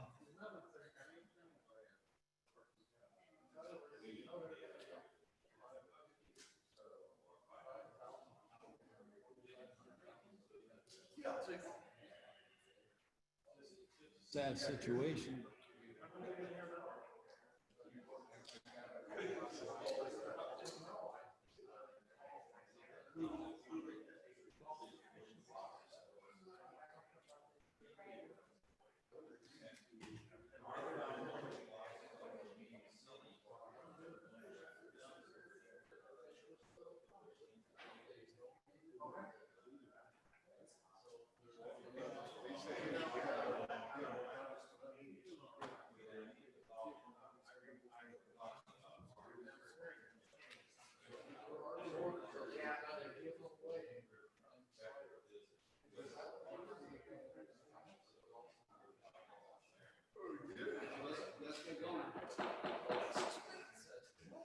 He's a good man. I'll tell you what, as you are.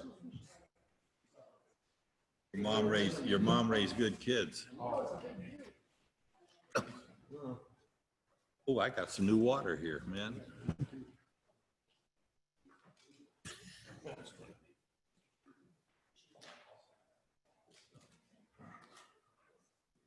Oh man, that water's good. Okay, let's reconvene. To the meeting, Fifth Street Improvement Project. This is to pass a motion to continue to secure SACOG grant funding in the summer of 2020 to start the Fifth Street Project Improvement Project in the spring of 2021. Mr. Platt. So, Mayor, Council, and public, this project is a little complicated from the standpoint of the funding, where the funding is, how long this project's been rolling along since around 2016. That money originally was not allocated for Fifth Street. It was a community arts district project, which was kind of a wraparound way I understand it would come back to the freeway. Second Street.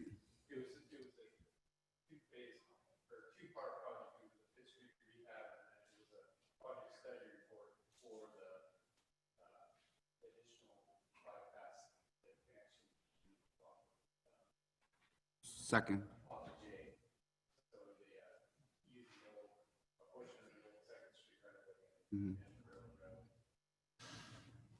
Which was 792,000 when you put it together. It was 700,000 that came in RSTP funding. That was 1.5. And it was not STIP. So that was the original report that it showed it as STIP funds. It is not STIP funds. It's actually RSTP funds, which I found out yesterday from Caltrans. So I want to make that correction. So they're federal funds, not state funds. And 92,000 of that was a match, which we've been using for the PS&E for the project and design, which was approved in 2017. SACOG then awarded in 2019 $1.5 million that showed also a $500,000 match. And I keep bringing that $500,000 match up because it's still on the books as a city match of $500,000. But you got clarification from SACOG staff? I have talked to SACOG staff a lot over the last several weeks. And I don't want to just say it's not there because it's still there showing as a city match on the paperwork of 500,000. Now we're going to apply because the project is not whole. And the original the next project estimates I've supplied with you in this staff report. To do the project complete, we're sitting right now. I don't want to conflict. I don't want to go back and forth, but that memo was pretty clear from Matt that was just a placeholder. It is, and I asked Matt that specifically, and he still says to me that that still shows as a $500,000 match because there's no funding still available to fill the project. Yes. So we will apply for roughly 802,000 coming up in this next round, which will probably, he said, be sometime around September. So August to September sometime. The next RSTP funding round will come out. And we'll have to apply for that $802,000 match to try to make this project full. The original thing we had to do with the $700,000, once the PS&E is complete, there will be excess funds left in that PS&E. We will convert those by request of Caltrans to construction dollars. And then once the environmental is complete, and the PS&E is complete, then we can request construction, roll those to construction funds. It's now administrative. Before it would have gone to the CTC if it was STIP money, because that's under the control of the CTC and Caltrans. We can still do this now through Caltrans. It's just going to be easier. So it does not have to go. It's administrative through Caltrans.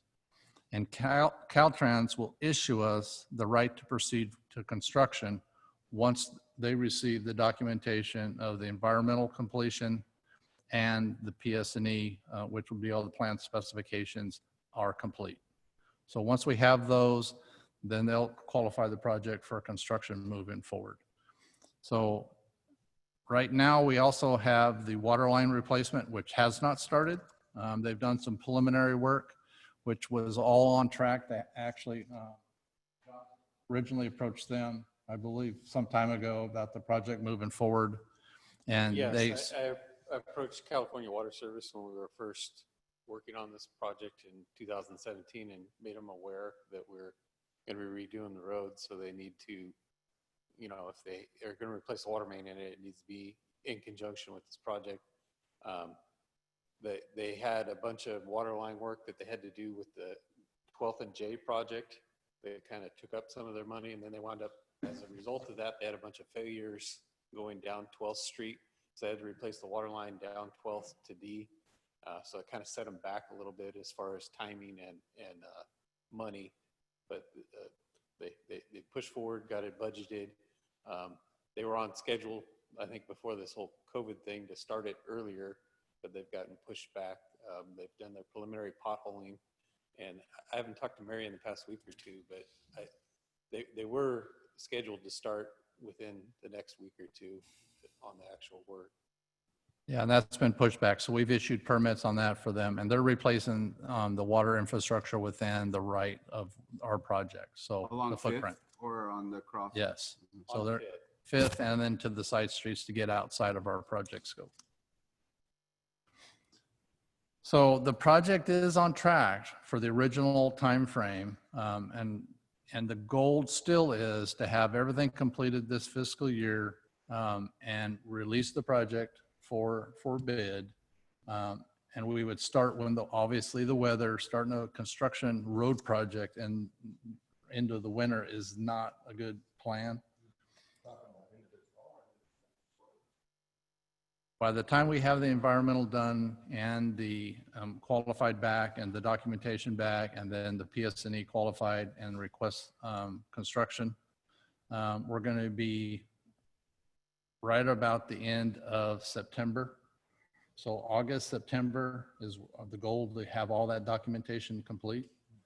And then once we have the bid docs and we get all that qualified through Caltrans and get authorization for construction, and hopefully at the same time we've applied SACOG for the balance of the funding, we'll be completely whole financially.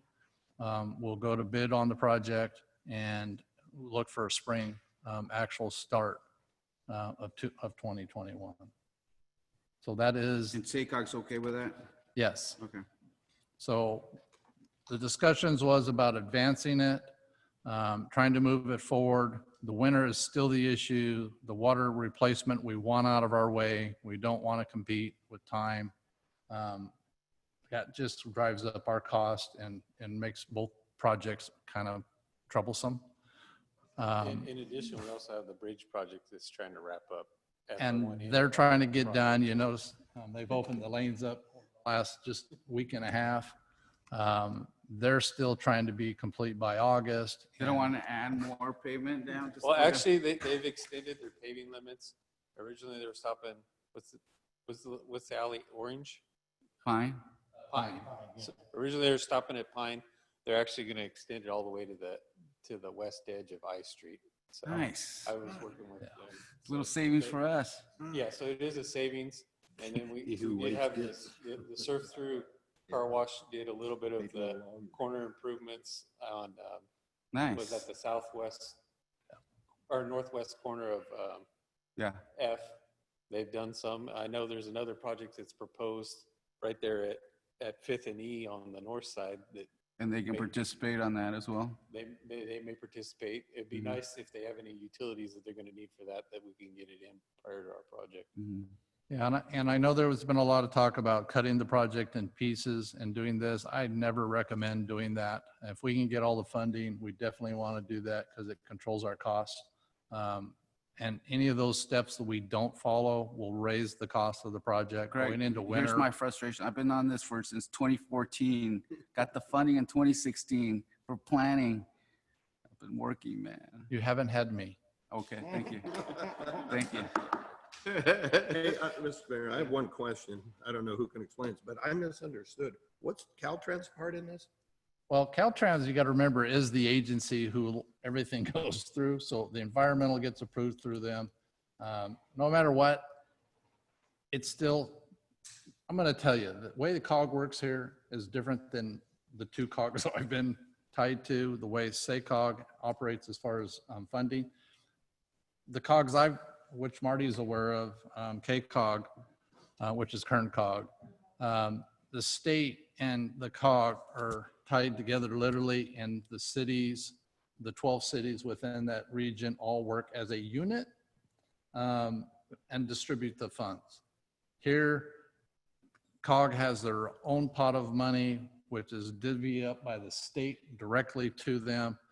I've never dealt with anything quite like that. So they have a lot of control over their funding they receive, which is a lot of federal funding, and have direct jurisdiction over it. But as far as still doing a project, the permissions to move forward still come out of Caltrans. So no matter how it's state funds.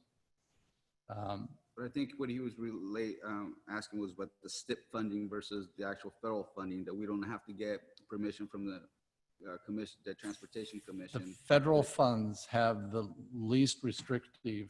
You can change and modify. You can request early construction if the funds are there with it. And STIP, they're programmed through the MTIP, and they're programmed for certain years of funding, and that funding can disappear overnight. Mm-hmm. So you can have them in STIP, and those projects can be kicked year after year after year because the money did not come down into the STIP program from the state. It tends to get rated a lot over the years. I've had programmed projects in STIP that have been kicked consecutively 4 and 5 years beyond the original date. Didn't still quite answer where Caltrans plays into that. What's their approval? Caltrans will submit the environmental clearance and the request to roll the original $700,000 of PS&E into construction dollars. Any savings from that? Yes, and then we'll roll that into the overall project and then apply again for another $802,000 of RSTP funds. And Caltrans has to And approve all that will go through Is that what you SACOG. SACOG will award those funds. But ultimately, Bruce, Caltrans still has to basically say it's ready for advertising and construction, regardless of which pot of money you go use. through, whether you Is go it, through. is it because of the size of the project or just the funding of the project? Because obviously they wouldn't It has have to do with the anything funding us and basically fixing any other street. basically that's they're not the state public works, and it has to do, like you said, it's any So it's the funding. funding. No matter what, they're still tied with COG and funding source, and anything in the road right away is going to get approved through them. Okay, thank you. So the goal is to continue moving forward.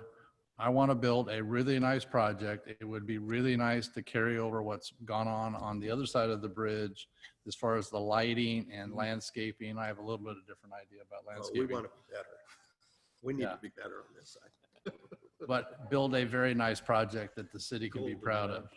Let's face it, that's a major corridor, people coming into the city, and I think it needs to look nice.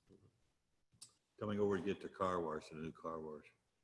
And then, when they're dirty on the other side, they can drive over and get clean. They're on our side. Fire lane. Which not talking about I've actually been through that. Design, Those man. car washes are nice. So that would be a nice addition to the city. We're not talking about the design. Hotel car wash. I like it. Any other, do you need something from us? You were just giving us an update. I appreciate your update. I think for me is I've been impatient because it's just been, but I'm so glad I have you. It's twice I've heard that tonight. Spring 2021, and hopefully it's going to look beautiful. It's going to add to the whole area. Maybe the hospital will have some money to start improving their campus or whatever they want to do out there, and maybe it all just comes together and it's magic. So that's the start, spring 2021 after all the stuff. And then we're hoping completion by fall of 21? Completion? Yeah. On the books, it's completion for 2023, as far as how it's lined out with Caltrans. That's a good question for our city engineer, but yeah. I see this as probably a 2-year project. Nah, By the time you get all the landscaping and everything done. no, we did a similar project in Yuba City a few years ago. We did Bridge Street from Loomis to Cooper, which is about the same length and magnitude. And I think it took them about 4 months to do it. So it's really weather dependent. It depends on what type of winter we have next year and whether they can get an early start or if it gets pushed out late into the season.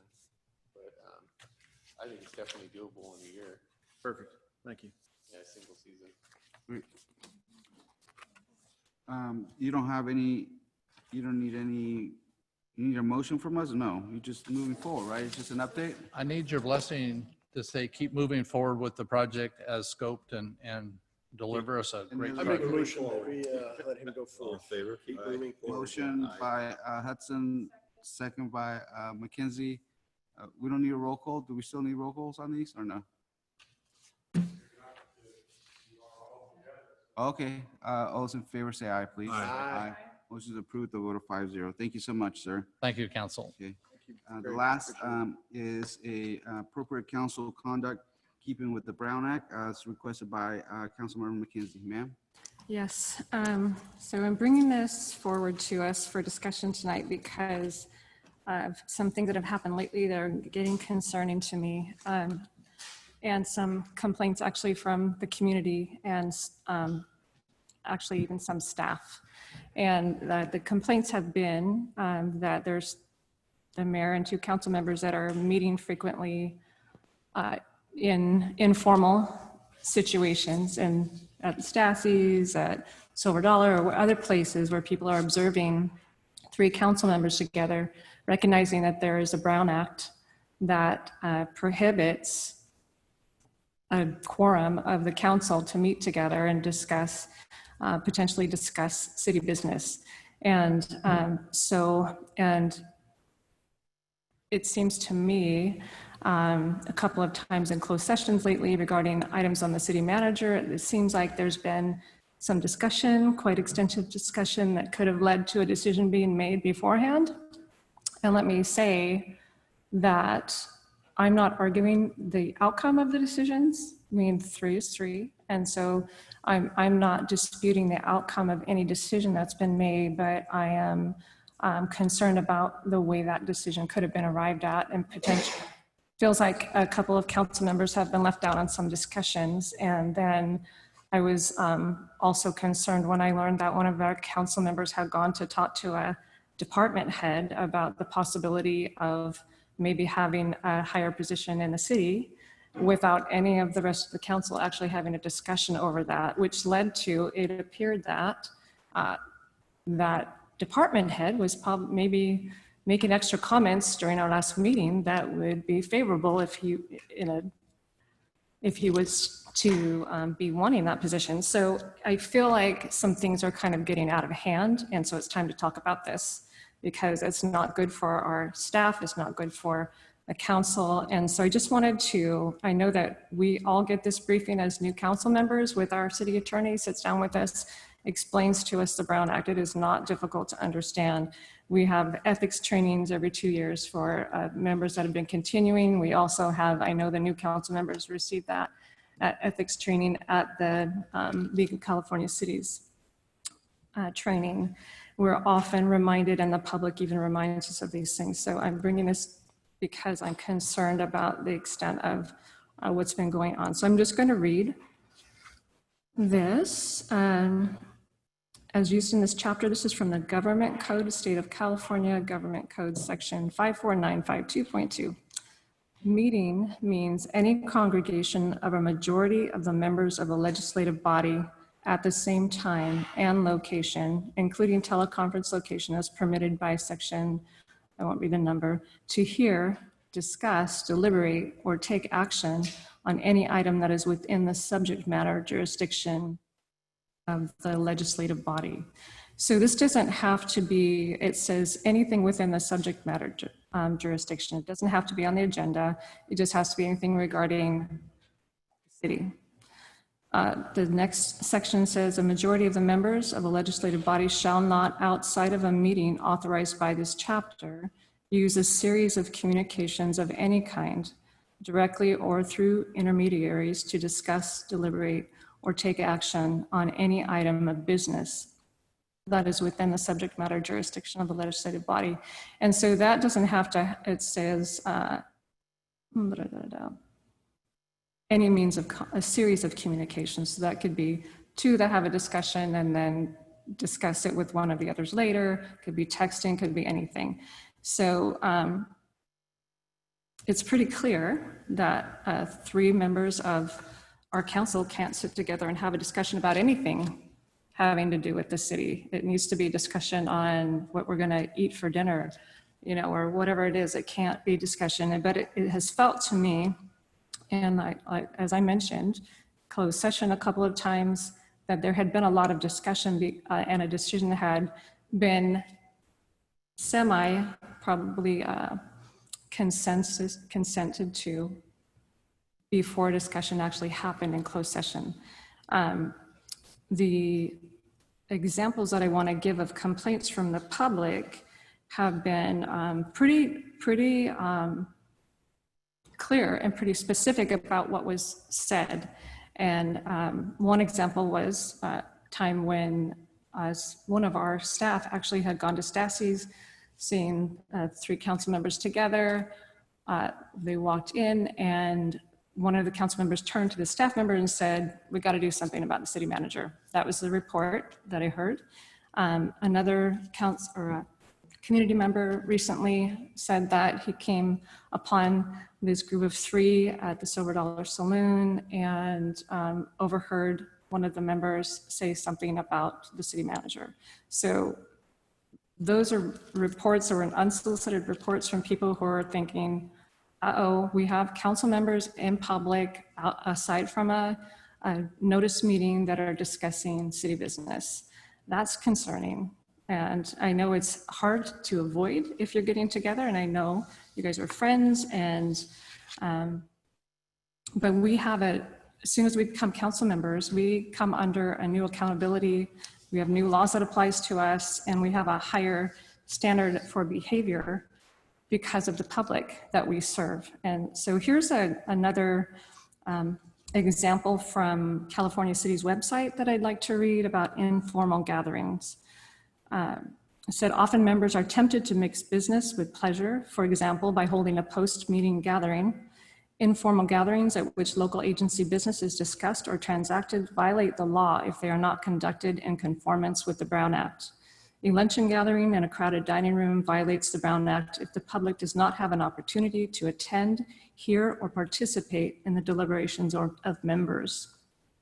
And there's an example of a group that goes to a place for lunch, and the editor of the paper joins them. And then it said, again, they do it every week. Then the comments about this say, a gathering like this would not violate the Brown Act if board members scrupulously avoided talking about irrigation district issues, which might be difficult. This kind of situation should be avoided. The public is unlikely to believe the board members could meet regularly without discussing public business. And I would tend to agree. I mean, that's your immediate assumption. And then it says that another person's presence in no way lessens the potential for a violation of the Brown Act. And it could be, as in the case of the community member that reported to me the other day, that everybody could be at the same table, there could be a silent conversation going on, but if the other two, between the community member and another member of the council, if you're within the hearing distance of this conversation that you may not be directly responding to, this still is a violation of the Brown Act. So, I'm concerned, and my concern is that it felt like things were getting out of hand with council member doing some investigation about a potential future employee in a different position. And when we haven't discussed that, that's concerning to me. It feels like the Wild West, like what's next? What is getting out of control? So for future, we need to hear at the same time. And I'm saying this because I'm also concerned about the reputation of our council. We have a community that has put their trust in us as leaders. They expect us to maintain a high standard of ethical behavior. They want to trust us, and they want things to be done right. There's a procedure for everything that we do, our legislative process, and we need to respect that. And we need to respect each other as council members. And it's disrespectful to have three members talking about city business, leaving other two members out. It's You're disrespectful. assuming that that's I'm happening. talking. No, I understand. I'm You made a talking. statement, I'm but you're making an talking. assumption. I'm talking. This is my perspective. These are my comments. These are my concerns. And I think that we all need to take it very seriously. And especially, I want to finish with what I was saying. It's disrespectful to our staff. To put them in that kind of position is destabilizing and it's concerning. It's embarrassing to staff members who have now decided that they can't go to Stassi's because it makes them uncomfortable to see, knowing the Brown Act, makes them uncomfortable to see three council members together. It's even uncomfortable for the public when they see that because they know, and so they wonder. It causes a reason to doubt whether or not we're operating with integrity. And I don't think we want to cast that doubt on any of the business of this council. And I'm not making accusations. I am stating my concerns that I think we need to take seriously. And I know on that, I have experienced people who respect the Brown Act and the operation of that on the council. I know Mr. Simmons, I appreciate so much that, and also Mr. Pettigo and Mr. Whitmore. Often, I might have called one of them to discuss something and they would say, oh, we can't talk about this because I've already talked to the other council member about it. Really had integrity in protecting this and adhering to these guidelines. And I appreciate that very much. And that's an honest process. And I want to keep our process honest, whatever the outcome is. It doesn't, whether I like the outcome or not is not the point here. The point is that there's a way to do things and that we need to adhere to them. Just looking at my notes, appearances do matter. Whether we think we can go somewhere and, it could be completely innocent. It's very hard, but appearances do matter to the public. And I think we have to maintain a higher standard and code of ethics because we are elected officials. This is not the Moose Lodge. This is a city. We run a city. We're responsible for that. We have a higher standard to live up to. These laws apply to us and it could change the way we do business in our life, but that's okay. We've made a commitment. We're serving the public for the public good and need to keep our behavior in mind at all times because of that. So when you continue to do this together, to be in public together, and then to see some of these other things happening, it's easy to believe that there's some other conversations going on, and it is suspicious, a suspicious picture. It just demonstrates a level of disrespect to other people who are trying to do things right. Council, citizens, staff, everybody, when we disregard those. This really needs to stop and change somehow. We're setting an example of our local government and we want it to be of the highest quality. And we don't want to call a question to the integrity of how we do business. Like I said before, there's a way to do things to conduct city business, and we need to make sure that we're following that procedure. And I said before, I had so much respect for the other members of the council I've worked with who do very conscientiously pay attention to that law. And so gentlemen, I respect you. I respect that you are elected as I am.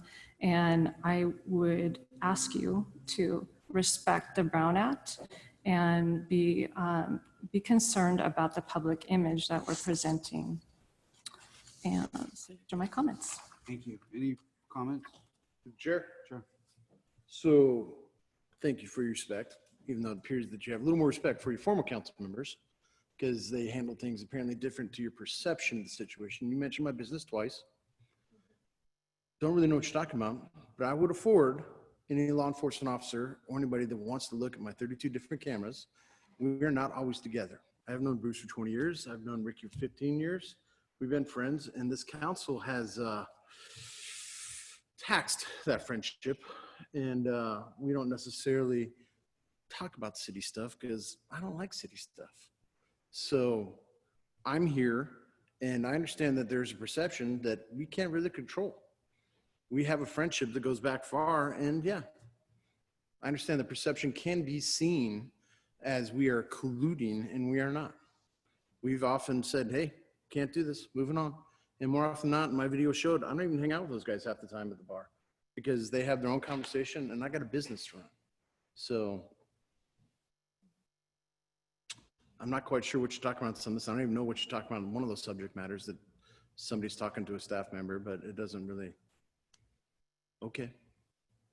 Thank you. Any other comments? Well, I'm not going to try to defend any hearsay. And I can tell you some of the hearsay that you've spoken of is without a shadow of a doubt not the truth. Now, we do drink together, we are friends together, we socialize together. And the perception, you're right, is probably not very good. But out of that, you're making assumptions. You're telling us there's people that are bringing this to you or to staff. You commented about us meeting with staff outside of what our purview is to do. I will tell you, I have met with most all the staff at one time or another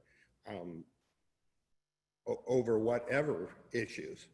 And the majority of the time, it was shared with the city manager from that point. So I don't want to go into trying to defend everything because we're talking perception. And I guess I'm going to be as blunt as you are, okay? I think it is a little bit of disgruntled.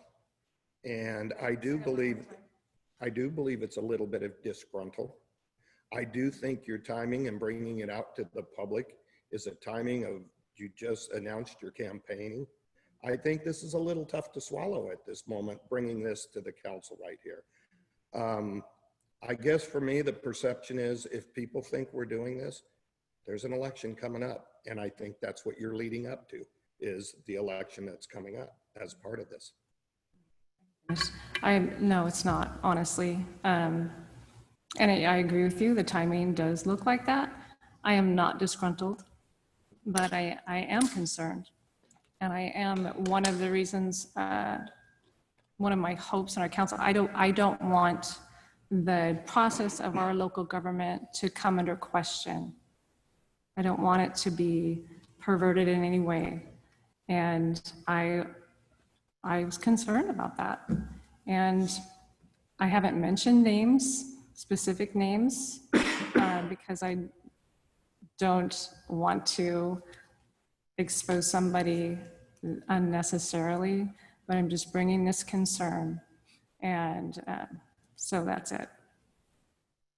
So no, you know what, honestly, gentlemen, and I'm glad this is last on the agenda and we can't have it in closed session.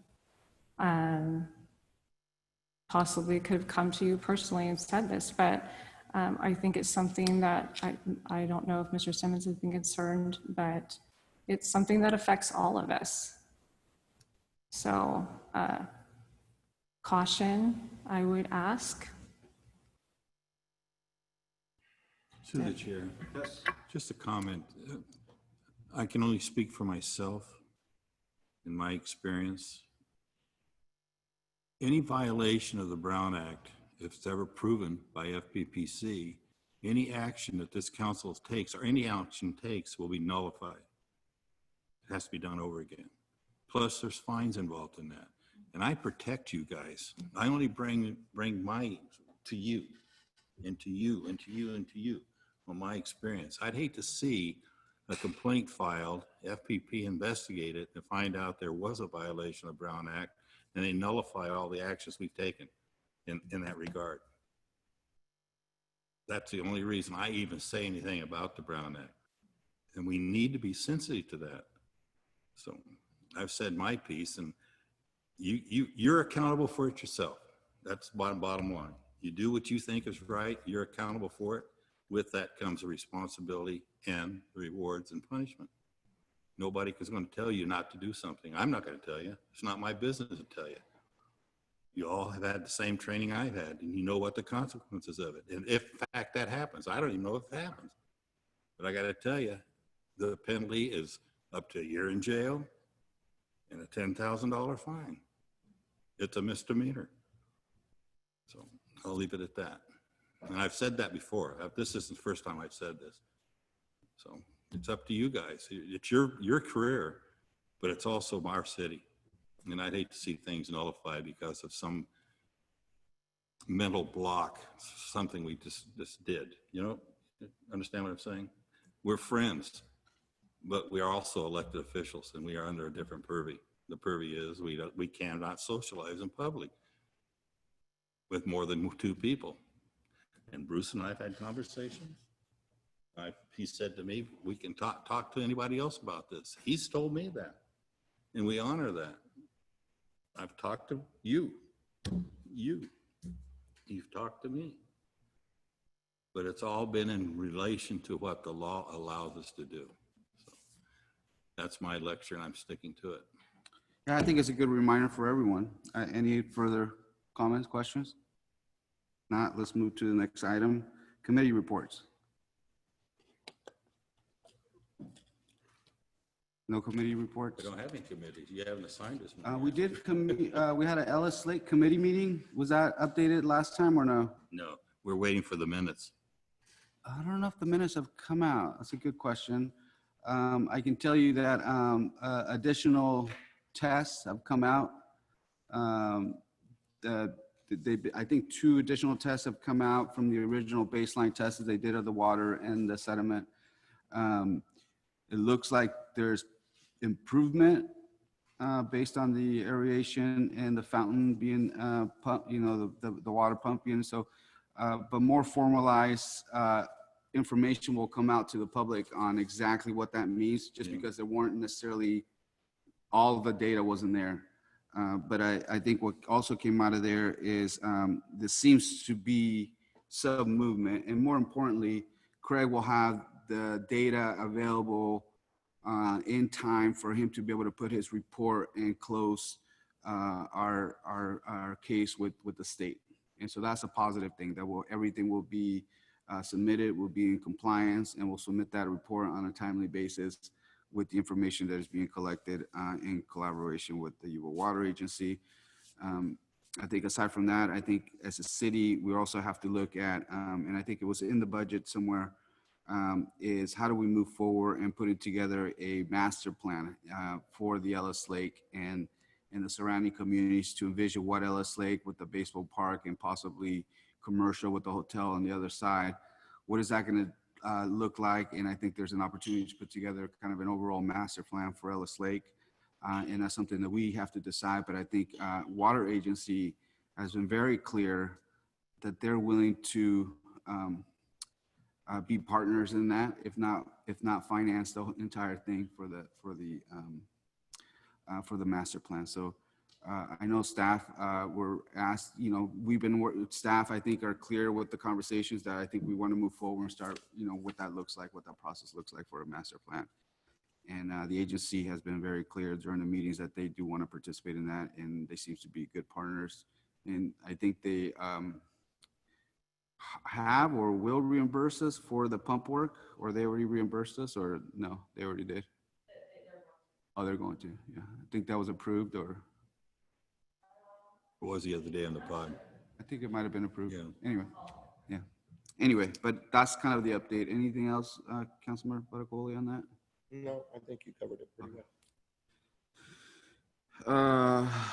No other committee reports, council correspondence? None at this time, Mayor. Thank you. City manager report?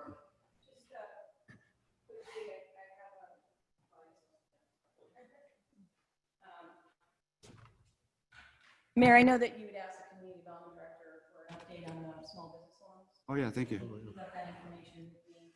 I wasn't quite sure, did you want to hear the businesses that received them? I don't think we need to know the specific businesses. I think I particularly just want to know kind of what impact they're having. I mean, what the numbers were, number of loans, and that type of stuff. Okay, so there were 8 loans given and totaling $72,000. So there are $3,000 left. Those $3,000, EDC is going to hold on to that till the end of the month, and if nobody else qualifying comes forward, then they'll return the money to the city. And some of the things that the money was used for included hiring. One business was able to hire an employee and pay off. Another one was able to pay off some debt incurred as a direct result of COVID-19. Help cover expenses such as mortgage, utilities, insurance, and payroll. Another person who received a loan said that they would, and this isn't funny, which is interesting, that they would use these funds to keep their business open and keep from losing their home. So that's pretty serious and critical. And a couple of others mentioned also the issue of just being able to comply with the COVID order, so that required additional supplies and additional effort like that. So there was a cost to that, and this helped to defray the cost. So that was. Well, thank you. I know that Councilmember Simmons was also kind of asking for some. I did get that. I think it's a showcase that there was a need, and that in some cases seemed to be a very critical need to move forward and keep some of those businesses open. So thank you for the support. Chair Marty, can you or somebody reconfirm what are the terms of those loans again? Is it 3 years? From now on? It's 3 years. 3 years, no interest. They secured the loan with a signature through the state secretary For their assets. for their loans. Yeah, okay. So collateral assets and so forth. Yeah. So it's all would take care of through EDC. Perfect. No penalty for early payment. Perfect. Thank you. Thank you, Councilmember Simmons. Well, isn't that true? Yes. Cool. Thank you. Awesome. Yeah, I did, as a director on the EDC, I did ask to have the names of the companies that were funded. And so it's public information, it's public money, so but I didn't bring it with me. And the mayor said, it's there as long as they got the money, and they moved on. But I was quite interested to see who got the money. It was interesting. I did, it was CC'd to the city manager, so it's just not me. Perfect. Any other reports, Ms. Brown? No, okay. Council comments, Ms. McKenzie. Thank you. I have seen a couple of times the quick attack vehicle out. So I know they're using that in the fire department. And so it's nice to see that being in use and not having to take the big engine out. So that's good. And I also wanted to say that I attended the little, I don't want to call it a demonstration necessarily, but the little march that we had for the George Floyd to honor him. Chief Sachs was there, and it was a really good event, I think. And I think it was really important. And I think it was just brought some assurance to our community that the city and our police is really on their side and looking out for them, and was going to be a protection for them and not an adversary in any way. So I think it was a really great, and I'm glad that Chief Sachs was able to go there. So I was glad to see the camaraderie there and the unity there, because there was people of all colors together supporting each other. So it was a good event. Thank you. Mr. Hudson? So put a lot of work, legwork so far, talking with other council members and supervisors and so forth. And it sounds like we are in with Chief Sachs and Chief Carlin moving forward with the fireworks. So still have to secure a small amount of funding, but I think most of it's taken care of. And as we go forth from there, hopefully in the next few days or by the end of the week or something like that, I might be able to go into contract, and I need to get with our staff on that. So the show does look like it's a go with county health and everything of that sort. How exactly it's going to look is going to be determined as we go through our phases. As for whether we're going to be in the soccer fields or something along those lines, and how it's going to be reported through a PSA and so forth, is going to be shared, that you don't actually have to leave home. You know, you can actually visualize the fireworks from a good viewpoint from home or something along those lines. We don't have to crowd down the river bottoms, but that'll be shared as time goes. And once we get definitive here in the next week, 2 at the most. Okay. Mr. Simmons, thank you for all I that work, just, sir. Thank you, guys, and tonight was a very good meeting.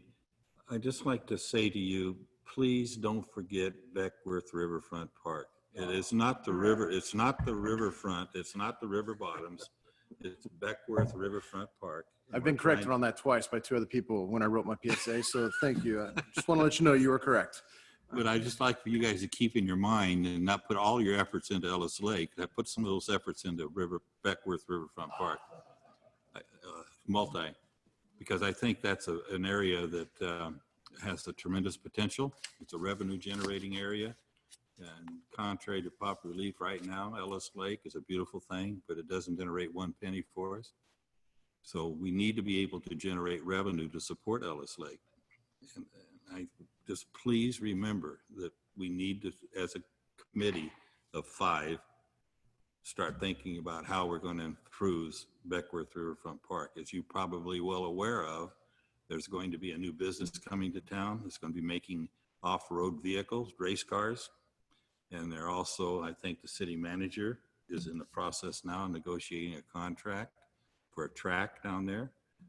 And so we're going to have people coming from all over the world to see that, because these are international cars. And so consequently, we have garbage piled up down there. We have, where's our people that are supposed to be taking care of all the homeless?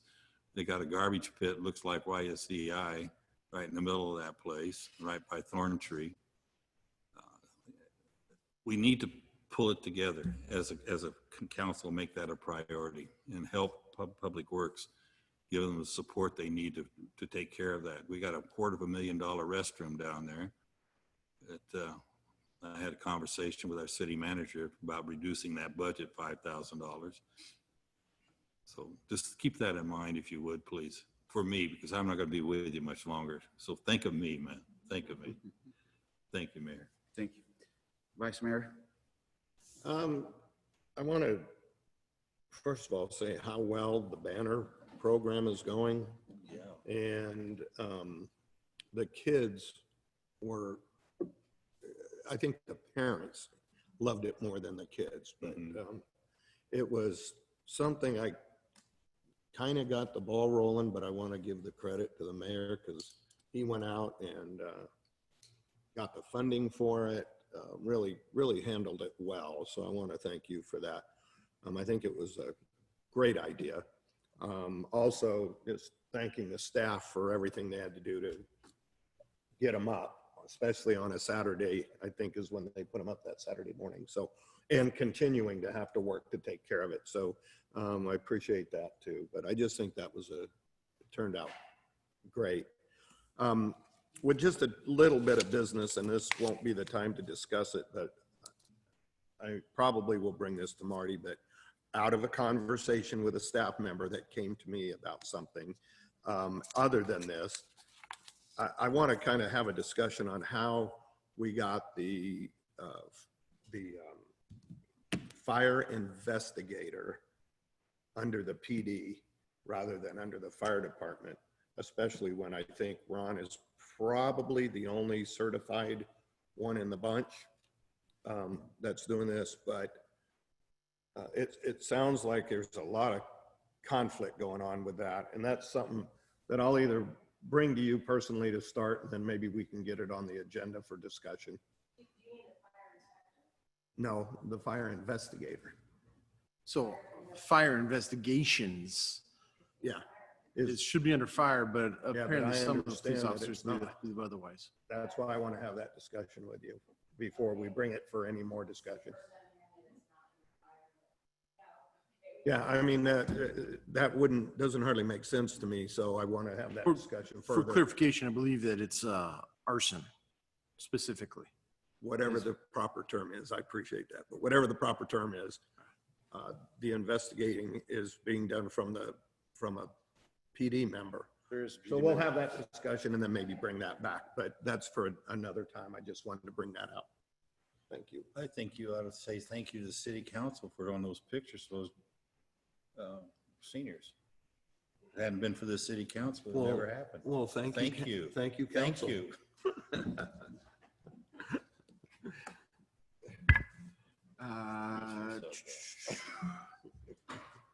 I was gonna say something about, I mean, I don't know if we have any update on baseball, but I know there's been conversations out there in the sphere that we might have baseball back.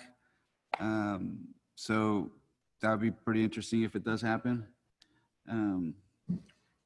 What's that?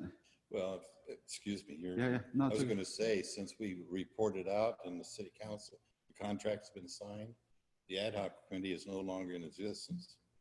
We have finished our commitment.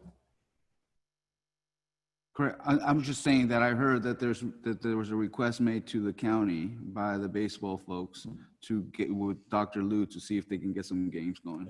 I'm just saying that we did do our job. Yeah. So we're finished. I was told today, Mr. Mayor, that is all set up for the discussion with the health department. They've got a meeting planned and to get all those little bumps ironed out. So we might have baseball. So we might have baseball. I Maybe guess- not. They want to do it June 15th. I don't know if we're going to have it by June 15th, they said, but Just want to share with the it's public. rolling. Yeah, it seems like it's rolling and we might have baseball back. Yes, ma'am. Yeah, the ad hoc committee would like to know that too. Oh, right now, the understanding is they don't, they haven't made any kind of a definite plan until they meet with Dr. Liu and the county and find out exactly what they can do and if they can do. Sure.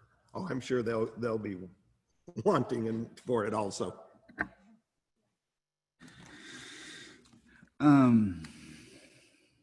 Gosh, yes, the banners look like pretty cool out there. And I think it's just, again, it goes back to kind of our mission. I think it's just to find a way that we can improve the lives of our, residents and business owners. And it was cute to see on Saturday, my wife and I went to have breakfast at the Brick on the yard there. And you saw the kids because they were going to, I guess, the event over there in Yuba City.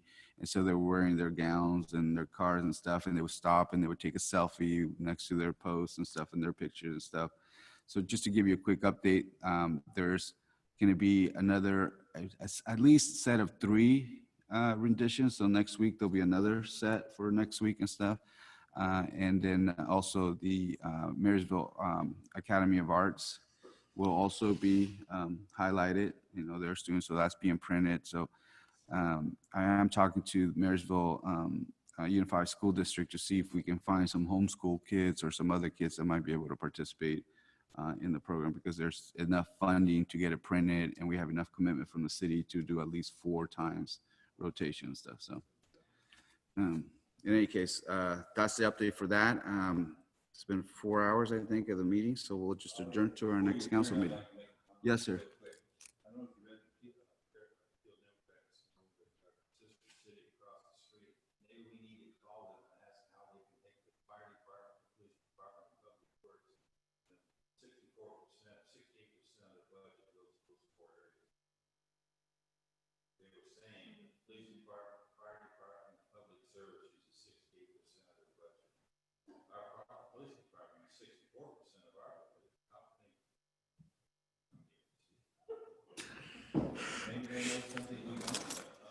I think it depends on what percentage you're taking. Is it the entire big budget, or are they talking about the general fund budget? So it could be separate things. But I think we should be proud as a council and as a city that we've been able to manage our budgets really well.